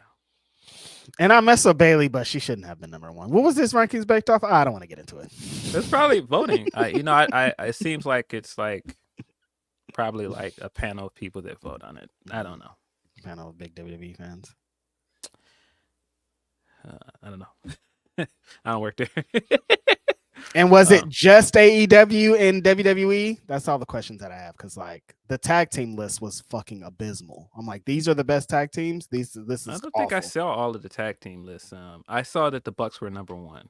Yeah, but like it's kind of the pattern of like they don't defend those championships. Half of these tag teams don't even wrestle. Like the tag team list was not good, honestly.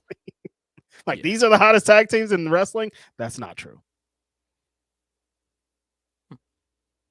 That could just be me talking shit.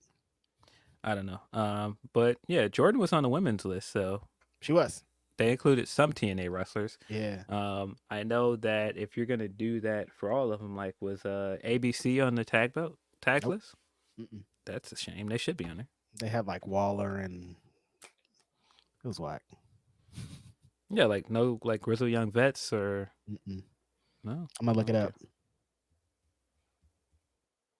Mm-hmm. No, I don't think that's. I mean, WWE and AEW are just like starting to get back to basics, so to speak, with the tag team wrestling, because that hasn't been great this year. Okay, here's the list. Number one was the Bucks. Mm-hmm. Number two was FTR. Number three was Finn Balor and JD, not the third best tag team in anywhere. Number four is Nathan Frazier and Axiom. Yeah. Yes. Number four was Frazier and Axiom.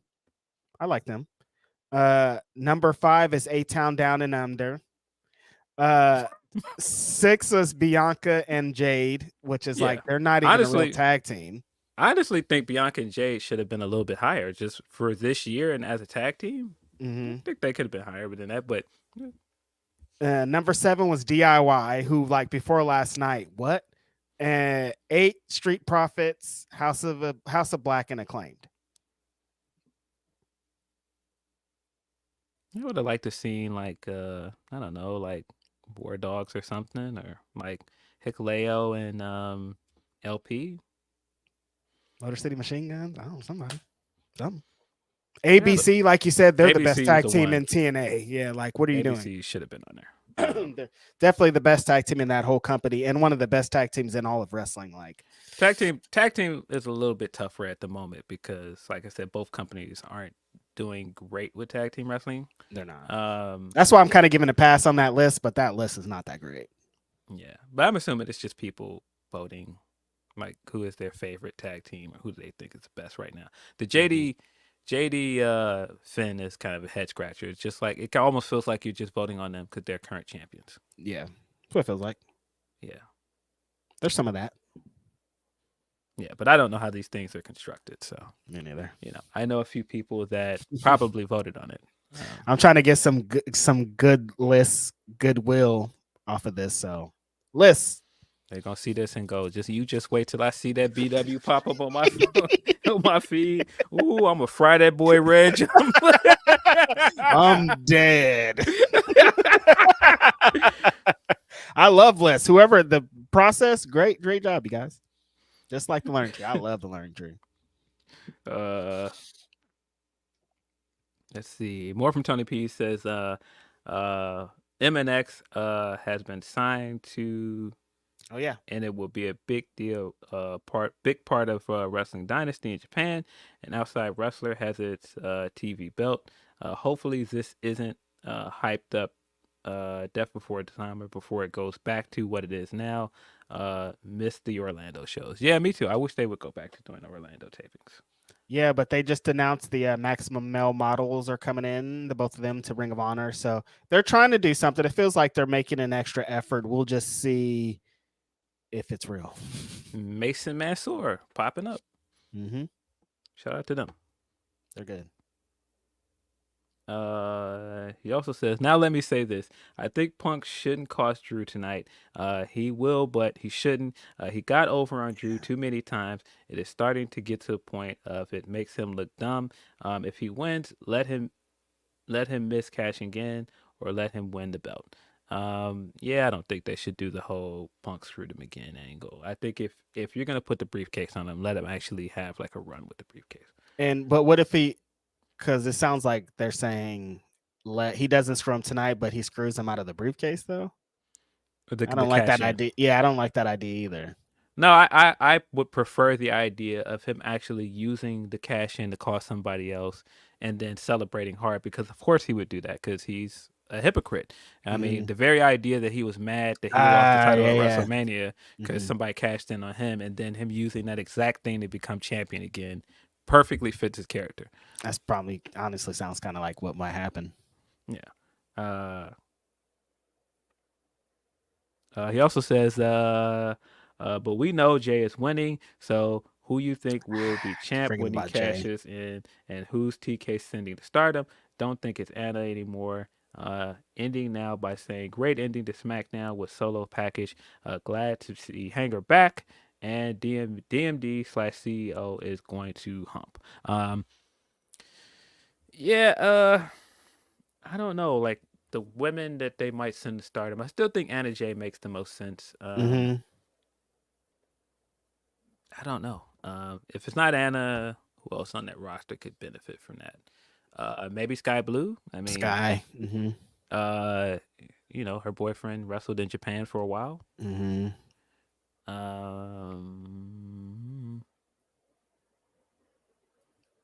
Feels like everybody I'm gonna say has already been there. Yeah, like Thunder Rosa's back and forth to Japan. She's done Stardom. She's done Tokyo Joshi Pro. She hasn't had like a long run over there. Deonna's done Stardom as well. Maybe Layla. Layla makes a lot of sense. She's been getting back in incredible shape. Layla might, for what they like. I think her style would actually hit pretty hard there. Yeah, she worked pretty well. She has the tiny pack. Like that actually is a pretty good one. Yeah. Yeah. You want to get into some of this Money in the Bank card? It's happening tonight. Before I'm thinking of Jay. I'm like, damn, I really thought that Drew could do this, but they really might put it on Jay, man. They like that entrance so much, Phil. Watching last night, I'm like, man, they love this entrance so much. He's on the poster. Yeah. But who's he gonna beat though? I don't know, man. Yeah, I don't know if I believe that Jay's winning. I can see why people would think that. Of course, he currently has the best odds to win on Bet Online, and he's over like Rover. Yeah. But yeah, we've got 2 Money in the Bank matches, of course, the men's and women. There are no women's title matches on this card, which is an odd choice. Neither of the main women's titles are defended. There is no women's tag title match on this show. There are no women's title matches on the show at all. That's a very odd choice. What's the? Let me pull up this super chat and then we'll move forward. Steph the writer says, Liv and Dom stuff is helping Liv, but not the title. It feels like an afterthought. Why are they doing this with Liv and not giving her a match at the show? Well, two things are happening with Liv that I'm not the biggest fan of, but we're now in let it play out mode. This trend started with Rhea, where the character stuff and everything else was more important than the actual wrestling part of the championship, and I was never the biggest fan of that. And so then when you put the belt on Liv, it's kind of like Liv is like straight away. No one thinks that Liv is going to lose that belt until Rhea comes back. No, 0%. Because that's the ready-made feud. And so, and you're essentially building to that. You're telling the story of her trying to replace, like the whole thing is about Rhea. Yeah, so you're not going to do all of these title defenses in the meantime because nobody believes anybody's going to beat Liv until then. So I get that part of it, but I don't understand not actually building up contenders, because this is kind of what hurt Rhea a little bit, is that you weren't building up anybody in that division that felt like a plausible contender. And now when you're finished with this Liv and Rhea stuff, there aren't going to be any contenders for either of them. And they got to change that. So I hope that, they do something with that soon. Currently, SmackDown is really the place for women's wrestling, and there isn't a match for Bayley here. But this was also the problem with setting up the Queen of the Ring and King of the Ring winner as the match for SummerSlam, because now you had two pay-per-views in between there where you kind of need somebody to challenge for those belts, and now you're not doing that. And so it's an odd choice, but it doesn't make sense with Liv. The thing that's confusing to me is because, like, with Rhea, it made sense. She's a big presence. She had came into being the champion as dominating. She had the amazing match with Charlotte. Like, her thing is, like, if you get into the ring with Rhea, she's probably going to kick your ass.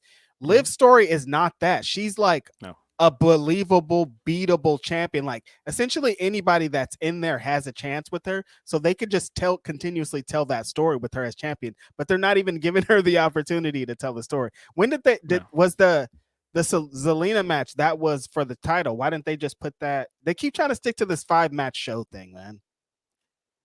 I don't get it. Yeah. But yeah, some of those Becky takes have not aged well. I'll just say that. Some of those Becky takes about her and the division and her holding people back have aged very badly. Because when you just let them roam free, you see exactly what's happening. Oh yeah, no, Becky's actually the glue that's holding this together. Oh, who would have thought? Not just that, Becky is a star. Big star. Huge star. That's why they kept pushing her and making her champion, because she's a massive star. And you can do ready-made match. Like, you could just announce a Becky Lynch title match and it's going to be fine without the much story. Like, they can't announce a match for Liv today and it would make sense, because that's not the type of wrestler that she is. Yeah. So we've got the Money in the Bank ladder match, the men's match. Will be Jey Uso, Carmelo Hayes, Andrade, Chad Gable, LA Knight, and Drew McIntyre. I'm back and forth on. I kind of feel like Drew's probably going to win this. I know some people want Jay to win, but for me, I just think the concept works better as a heel plot device. And it can work for a babyface, but I just don't think that Jay needs it. Like, that's where I'm landing. I don't know. Drew has way more stories to tell as holding the briefcase.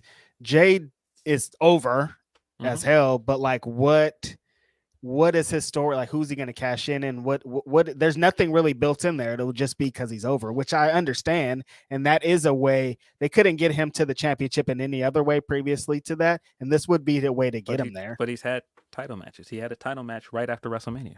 Yeah. Oh, he did. Yeah, that doesn't make any sense. That's why I'm like, why does he need the briefcase to then get a title match? He's had title matches. He had title matches against Roman, and he had a title match right after WrestleMania. He's my least likely choice on this, actually, at this point. He's not my least likely choice, but I don't think that he should win. And he doesn't need it, like you said. He's already over, and he gets the title matches without the briefcase. He doesn't need it, and everything I've seen of him in main event matches hasn't been great. The SummerSlam main event was not good. The Drew match that they just had at Backlash wasn't great. The Jimmy match at WrestleMania wasn't great. Oh God. So yeah, it's like, even if he Like he can't cash in because you can't be world champion because you can't carry main events. I just don't see it in him to carry that belt. You're asking then of him to cash in and be the main champion of Raw. I just don't see that. And so I think it's going to be Drew. And if it's not Drew, I think there's a very good chance that Chad Gable is a good dark horse because they've already set the precedent that you could use the briefcase to cash in on a mid-card title. And if we follow the logic from Clash of the Castle, Sammy has told him, I'm not giving you another match. And I could very much see Sammy struggling and eking out a win against Braun Breaker, finishing that match and getting cashed in by Chad Gable. Would you think that'll screw with the Prestige cashing in for the mid-card title? I think some people, of course, are not going to like it, but I think that it's plausible. It is. Personally, I think that it's probably going to be true, but I would because not everybody mind thinks that the Wyatt Six are gonna cost Chad. Yeah, I wouldn't mind the Chad Gable story, like especially if this is a vehicle to add him in with the Creed. Like if the Creed come out there and beat down Sammy, and then he comes in and cashes in on him, that makes a lot of sense. That is a good story. But yeah, my heart says Drew though. It should be Drew. Yeah, but they sometimes they don't make you just should make that choice. They're like they want to make it complicated. Yeah. I think the time to give LA Knight the briefcase was last year and they whiffed on it. So I don't see them doing it this year. It seems like he's destined to have that Logan Paul match at SummerSlam. So good for him though. He's still super over. Like he's gonna get big pops in this match, but I don't think it's his time. What did you think of him and Jay's little yeet and yeah off from SmackDown? Yeet and yeah off. It was a thing that happened. I was like, all right, I guess we're doing that. Yeah, but I don't see LA Knight or Carmelo or some of these other guys. Sorry, Melo. Yeah, you're gonna have a good big spots, big moments in that, but not the victory. Yeah, but I think Melo can be a good briefcase winner someday. I think like currently I could see him winning it. I just think it's too early. Yeah, and I mean he's shown like he can he has the charisma to do He'll be a good briefcase holder. Yeah, because he essentially did it with the breakout tournament contract. So right, maybe someday. I just don't see it this year. Yeah. On the women's side, we've got Io Sky, Chelsea Green, Lyra Valkyria, Tiffany Stratton, Naomi, and Zoe Stark in the running. This is Miss Money in the Bank. Way different than the men's one. I want to say it's Tiffy time, but I think it is Tiffy time.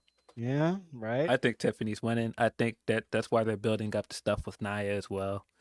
I think it's Tiffy time. Yeah, we got a follow-up. You mean the homegirl that posts videos without listening to the audio? Yeah, we got a follow-up of the Tiffany Stratton debacle from earlier this year. Shout out to Adrian. Shout out to homie Adrian. He asked in the press junket about the IG clip, and her official answer is that it was an accident. It was a mistake. She didn't hear the audio, and it was up for a few seconds, and she immediately took it down. Maybe. I don't really understand the punchline of that video. I don't understand what makes it funny if you don't have the audio to it, because it's just you giving her a forearm and knocking her off the apron. So people are like, "Oh, the Bianca's face is what's funny." No. When you posted, my thing is she posted it to Instagram, which means that's an effort to get the clip, post it. When you post on Instagram, it gives you like 3 opportunities to hear and see what you're posting. 3 opportunities. When I post a video, it's like, "Hey, are you sure you want to do this?" And then you go and it's like, "Do you want to add anything?" All those times it's the audio's playing. So yeah, you let it go by 5 fucking times. You didn't hear the audio. I can't. No, sorry. Yeah, I don't know. But I just think the time that they've had to let this die down, she was off TV for a little bit after the Queen of the Ring. Then she came back, got big pop at Madison Square Garden. Fans are still very much into her. Well, yeah, the live crowds, I don't care about that. Yeah, so I think Tiffany's still winning here. I think Chelsea would be a good option as well. I think character-wise, she has a lot of similarities to Carmella coming into this. That she can have a similar kind of run with that briefcase if they wanted to do that. Does our homegirl Naomi have any kind of dog in this fight? I would love to see Naomi win. I think there's precedent for it. I think there's a good story you could tell. Because there, they've been but telling the story with Bailey and stuff throughout the last couple months. So yeah, I would really like to see that. But Mhm. I do feel like Tiffany's winning. yeah. But I wouldn't be mad at it. Mhm. Trying to think like the rest of this field. It really kind of feels like it's in between three women here. It's really Yeah. probably Naomi, Tiffany, or Chelsea Green. I can't Mhm. really see Io winning 2 years in a row. I wouldn't think so. I don't see Zoe winning. Lyra's had a good little run on the main She roster. could. That could be a dark horse one. I wouldn't Yeah. be super surprised if she came down with that briefcase. Yeah. I do like it's a little bit wider field than the men's, because the men's is like it's either Drew or fucking Jay at this point.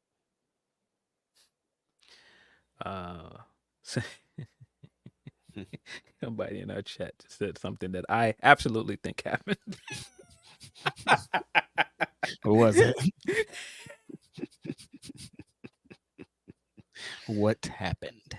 I definitely think that that probably was something passed around in their group chat, and then she shared it without thinking. I think that's probably exactly what happened. I would not be surprised if that happened. She's laughing it. She laughed in their group chat about it and was like, "Yeah," and then she was like, "Oh, I would not I can't take it out of the group chat." Yeah, that's. I would not be surprised if that's what happened, but could have just apologized. Way easier. It was It's been like this was a mistake, and mistake. I apologize for Big mistake. But doing I don't know. I'm 25. I don't know how to use the internet. All right, lady. I don't. Yeah, Don't not believe really it. buying that. Mhm. But that leads me to even more to believe why she's gonna win. They're like, oh, she's racist. Perfect. That's just how we like them. Sami Zayn versus Braun Breaker for the Intercontinental Championship. This could go either way. I think that Sami is probably going to retain here. I think Braun has got a lot of momentum coming into this match. Why are they giving if Braun's not going over? Why are they giving him this already? That's what I wondered as well, because it's pretty soon. Because it feels like I feel the same way. Like I think Sam's gonna go over, and I think the story they're gonna start telling with Braun is he's too excited. He gets too he lets his emotions take him over the edge. Like he'll get disqualified or something for going too far. He's gonna play that type of role. But it's also like, what if he just beat Sami Zayn though? Yeah, I don't know. Could he? He could, right? Listen, leave me alone with this Tiffany stuff in our chat, man.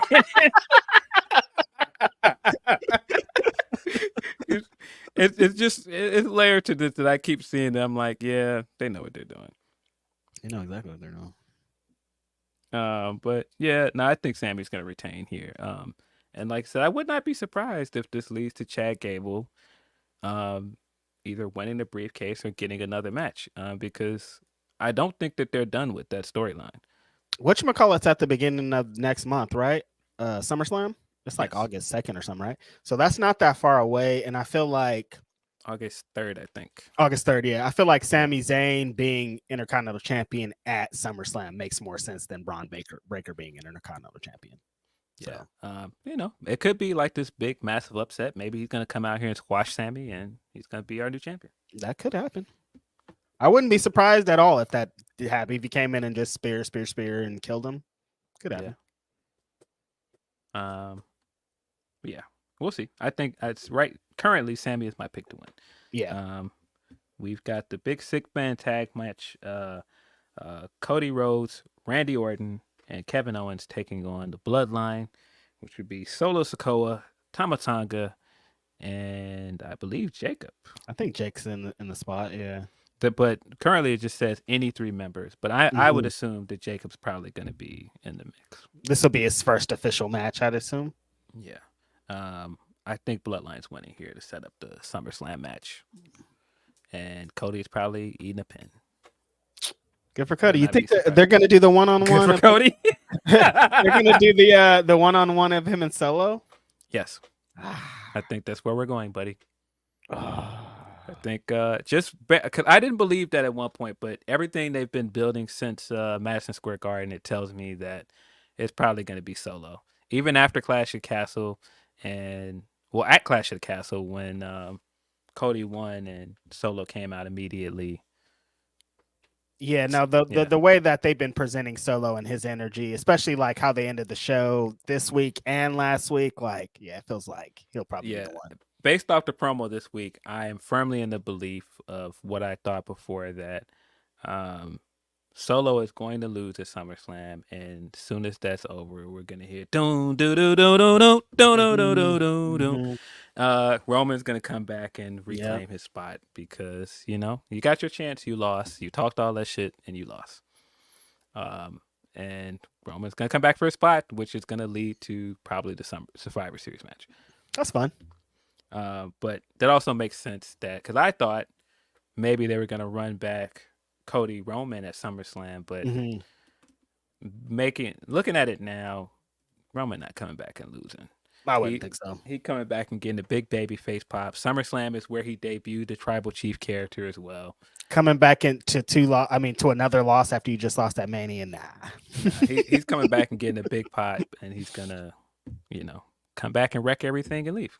Yep, it's gonna be a fucking massive pop. Oh my god. Yeah, just the way Solo's talking, like, all right, well, this is mine now. If he wants it, the guy come and take it from me. Yeah, that's where we're leading, and I have to assume that we're leading to Randy versus Cody somewhere down the line as well. They've been steadily planting all the seeds between Cody and Randy. But yeah, good for the Bloodline. They're going to get a big victory tonight. I think they need this victory right now to kind of cement the new Bloodline, Yeah. And I'm assuming, which will be our main event, will be what they're billing as a last chance match, which is interesting.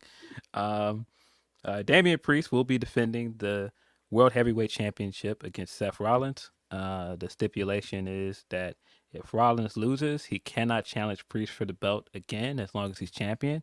But if Rollins wins, Damian Priest has to leave the Judgment Day. This could go either way. I think the stipulation adds a lot to it because I think it felt a little bit predictable before the stipulation. It did. I think Seth is winning, man. Just based off. I think so. I'm like, I can't see Seth losing here, but because I based on the SummerSlam match, because you've given us 2 options now. Yep.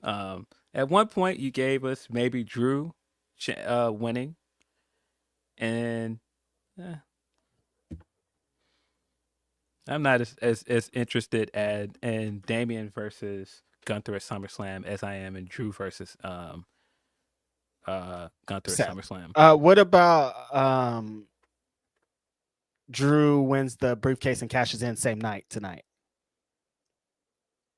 That's possible, but Gunther is already earmarked for the SummerSlam match because he can't get a ring, and they've been telling us in so many words that Punk is getting the SummerSlam match. Yeah. So I can't imagine that Drew is going to win a championship here. I think we're still getting Drew Punk at SummerSlam, and I have to assume whoever is facing Gunther. Personally, to me, Seth versus Gunther sounds like a better match. Same. And it's not to say that Damian can't have a good match there, but just like the story that they've been leading to for almost a year with Gunther and all of the stuff, just aesthetically, those two standing across from each other, that's the matchup.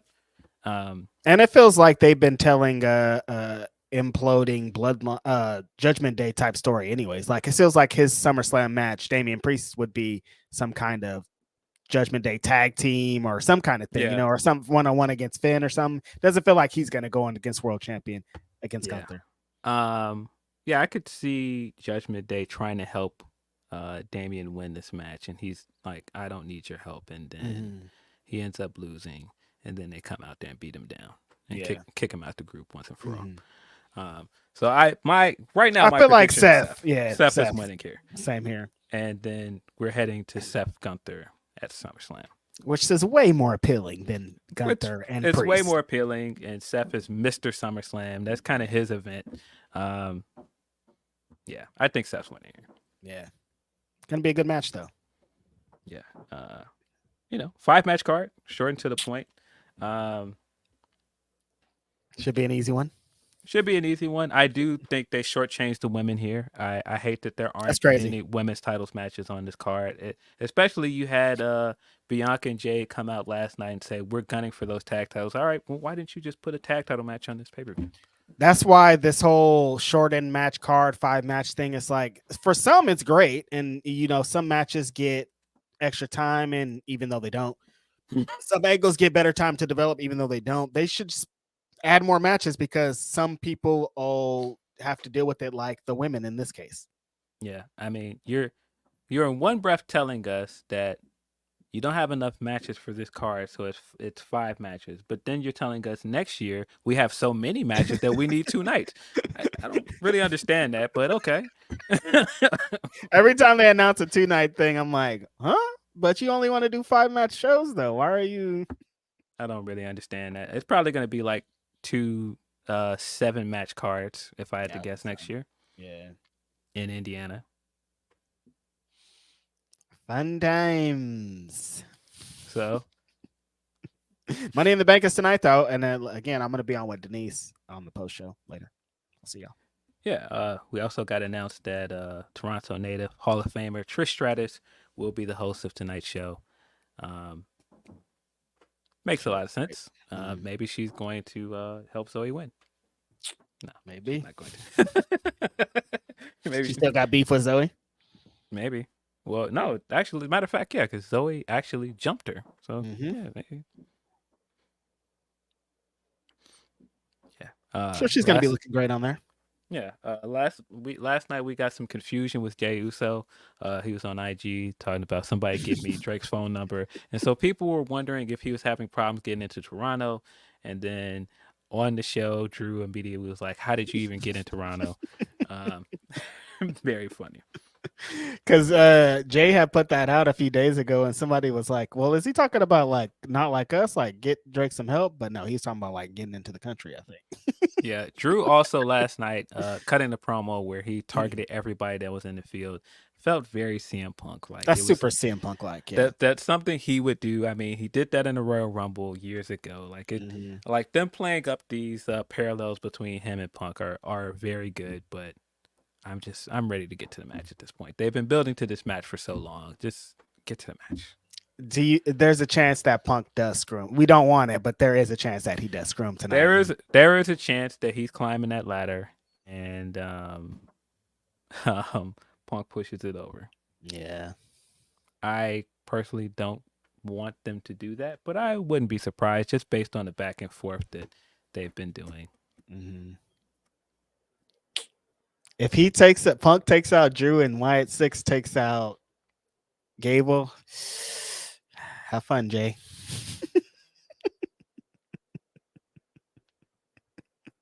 They didn't counter program us though. Shout out to them.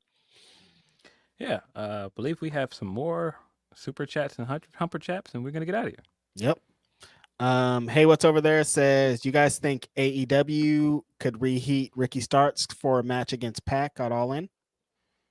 I think that's possible. I'm very curious to see what Ricky does when he comes back.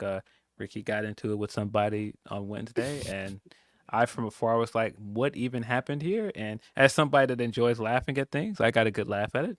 Good chuckle. Yeah. But yeah, I think they could. Ricky Starks, as I always talk about, he could do 2 or 3 promos, and he's right back to exactly where he was. Yeah, he'll be fine. He's always going to be able to heat himself up. Talkers usually have a better time of heating themselves up, so he'll be fine. And people love Ricky Starks. He's still fucking over. People want him to get an opportunity, so it wouldn't be hard to do that. Yeah, and I would like to see him on the Wembley card. I don't know if the Pac match is the one, but something. something. I like to see him doing something. Mm-hmm. And then our last super chat of the day is from Killers360Z, who says Tiffany got to invest in better PR. Lying answer machine. My 8-year-old cousin said cap at her answer, and that guy thinks Spider-Man is real. Dang. You couldn't even fool his 8-year-old? Dang. His young cousin was like, nah, I don't believe that shit. Nah.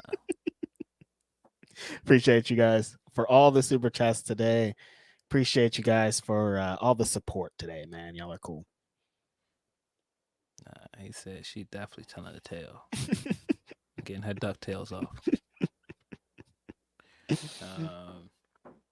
See, we got one last humper chat from Wonga. He says, "Good day, Grapsody fellas. Gonna be weird not having the Yano upset match of the year, but got some interesting matchups in this year's G1. Hoping Zack Sabre Jr. gets the win. Also, the two young fellas got in, and Takeshita and LP are both in the B block. That table spot was great." Yeah, I'm excited for Takeshita. I think he can really go a long way in here. Yeah, very interested to see what he does in the tournament. Very interested to see how far LP goes. LP has just turned out to be like one of the best baby faces they got over there in a short amount of time. Mm-hmm. So very excited to see how well he does in the G1 this year. Mm-hmm. That is all of our humper chats. That's it. That's everything. That's it. As usual, appreciate you guys. Sorry, we both kind of started this episode in Downerville. But as I was saying last week, this getting older thing, and other people around you don't come along for the ride at some point, and less and less people. It's just like the life montage. It was like the people just start like vanishing on you. It's tough. Yeah, it's like you keep getting these wins and you're celebrating, you're getting older, and then all this other crazy stuff's kind of happening attached to it. It's like, damn, man, it's a lot to deal with. But people like everybody here in our chat, supporters and friends are helping us through. So it's dope. Appreciate y'all for reals for coming through every Saturday. Appreciate y'all for all the kind messages on the internet. Like, it's just like a really cool support system to have. So thank you. Yeah. Thanks for all of the support we got on the Mina interview as well. Super dope. Appreciate you guys. Appreciate anybody that I saw over the weekend that said hello. Always cool seeing people out and about. But you know what it is? This has been Grapsody. I'm Phil Lindsey. This is Righteous Reg. We're out of here.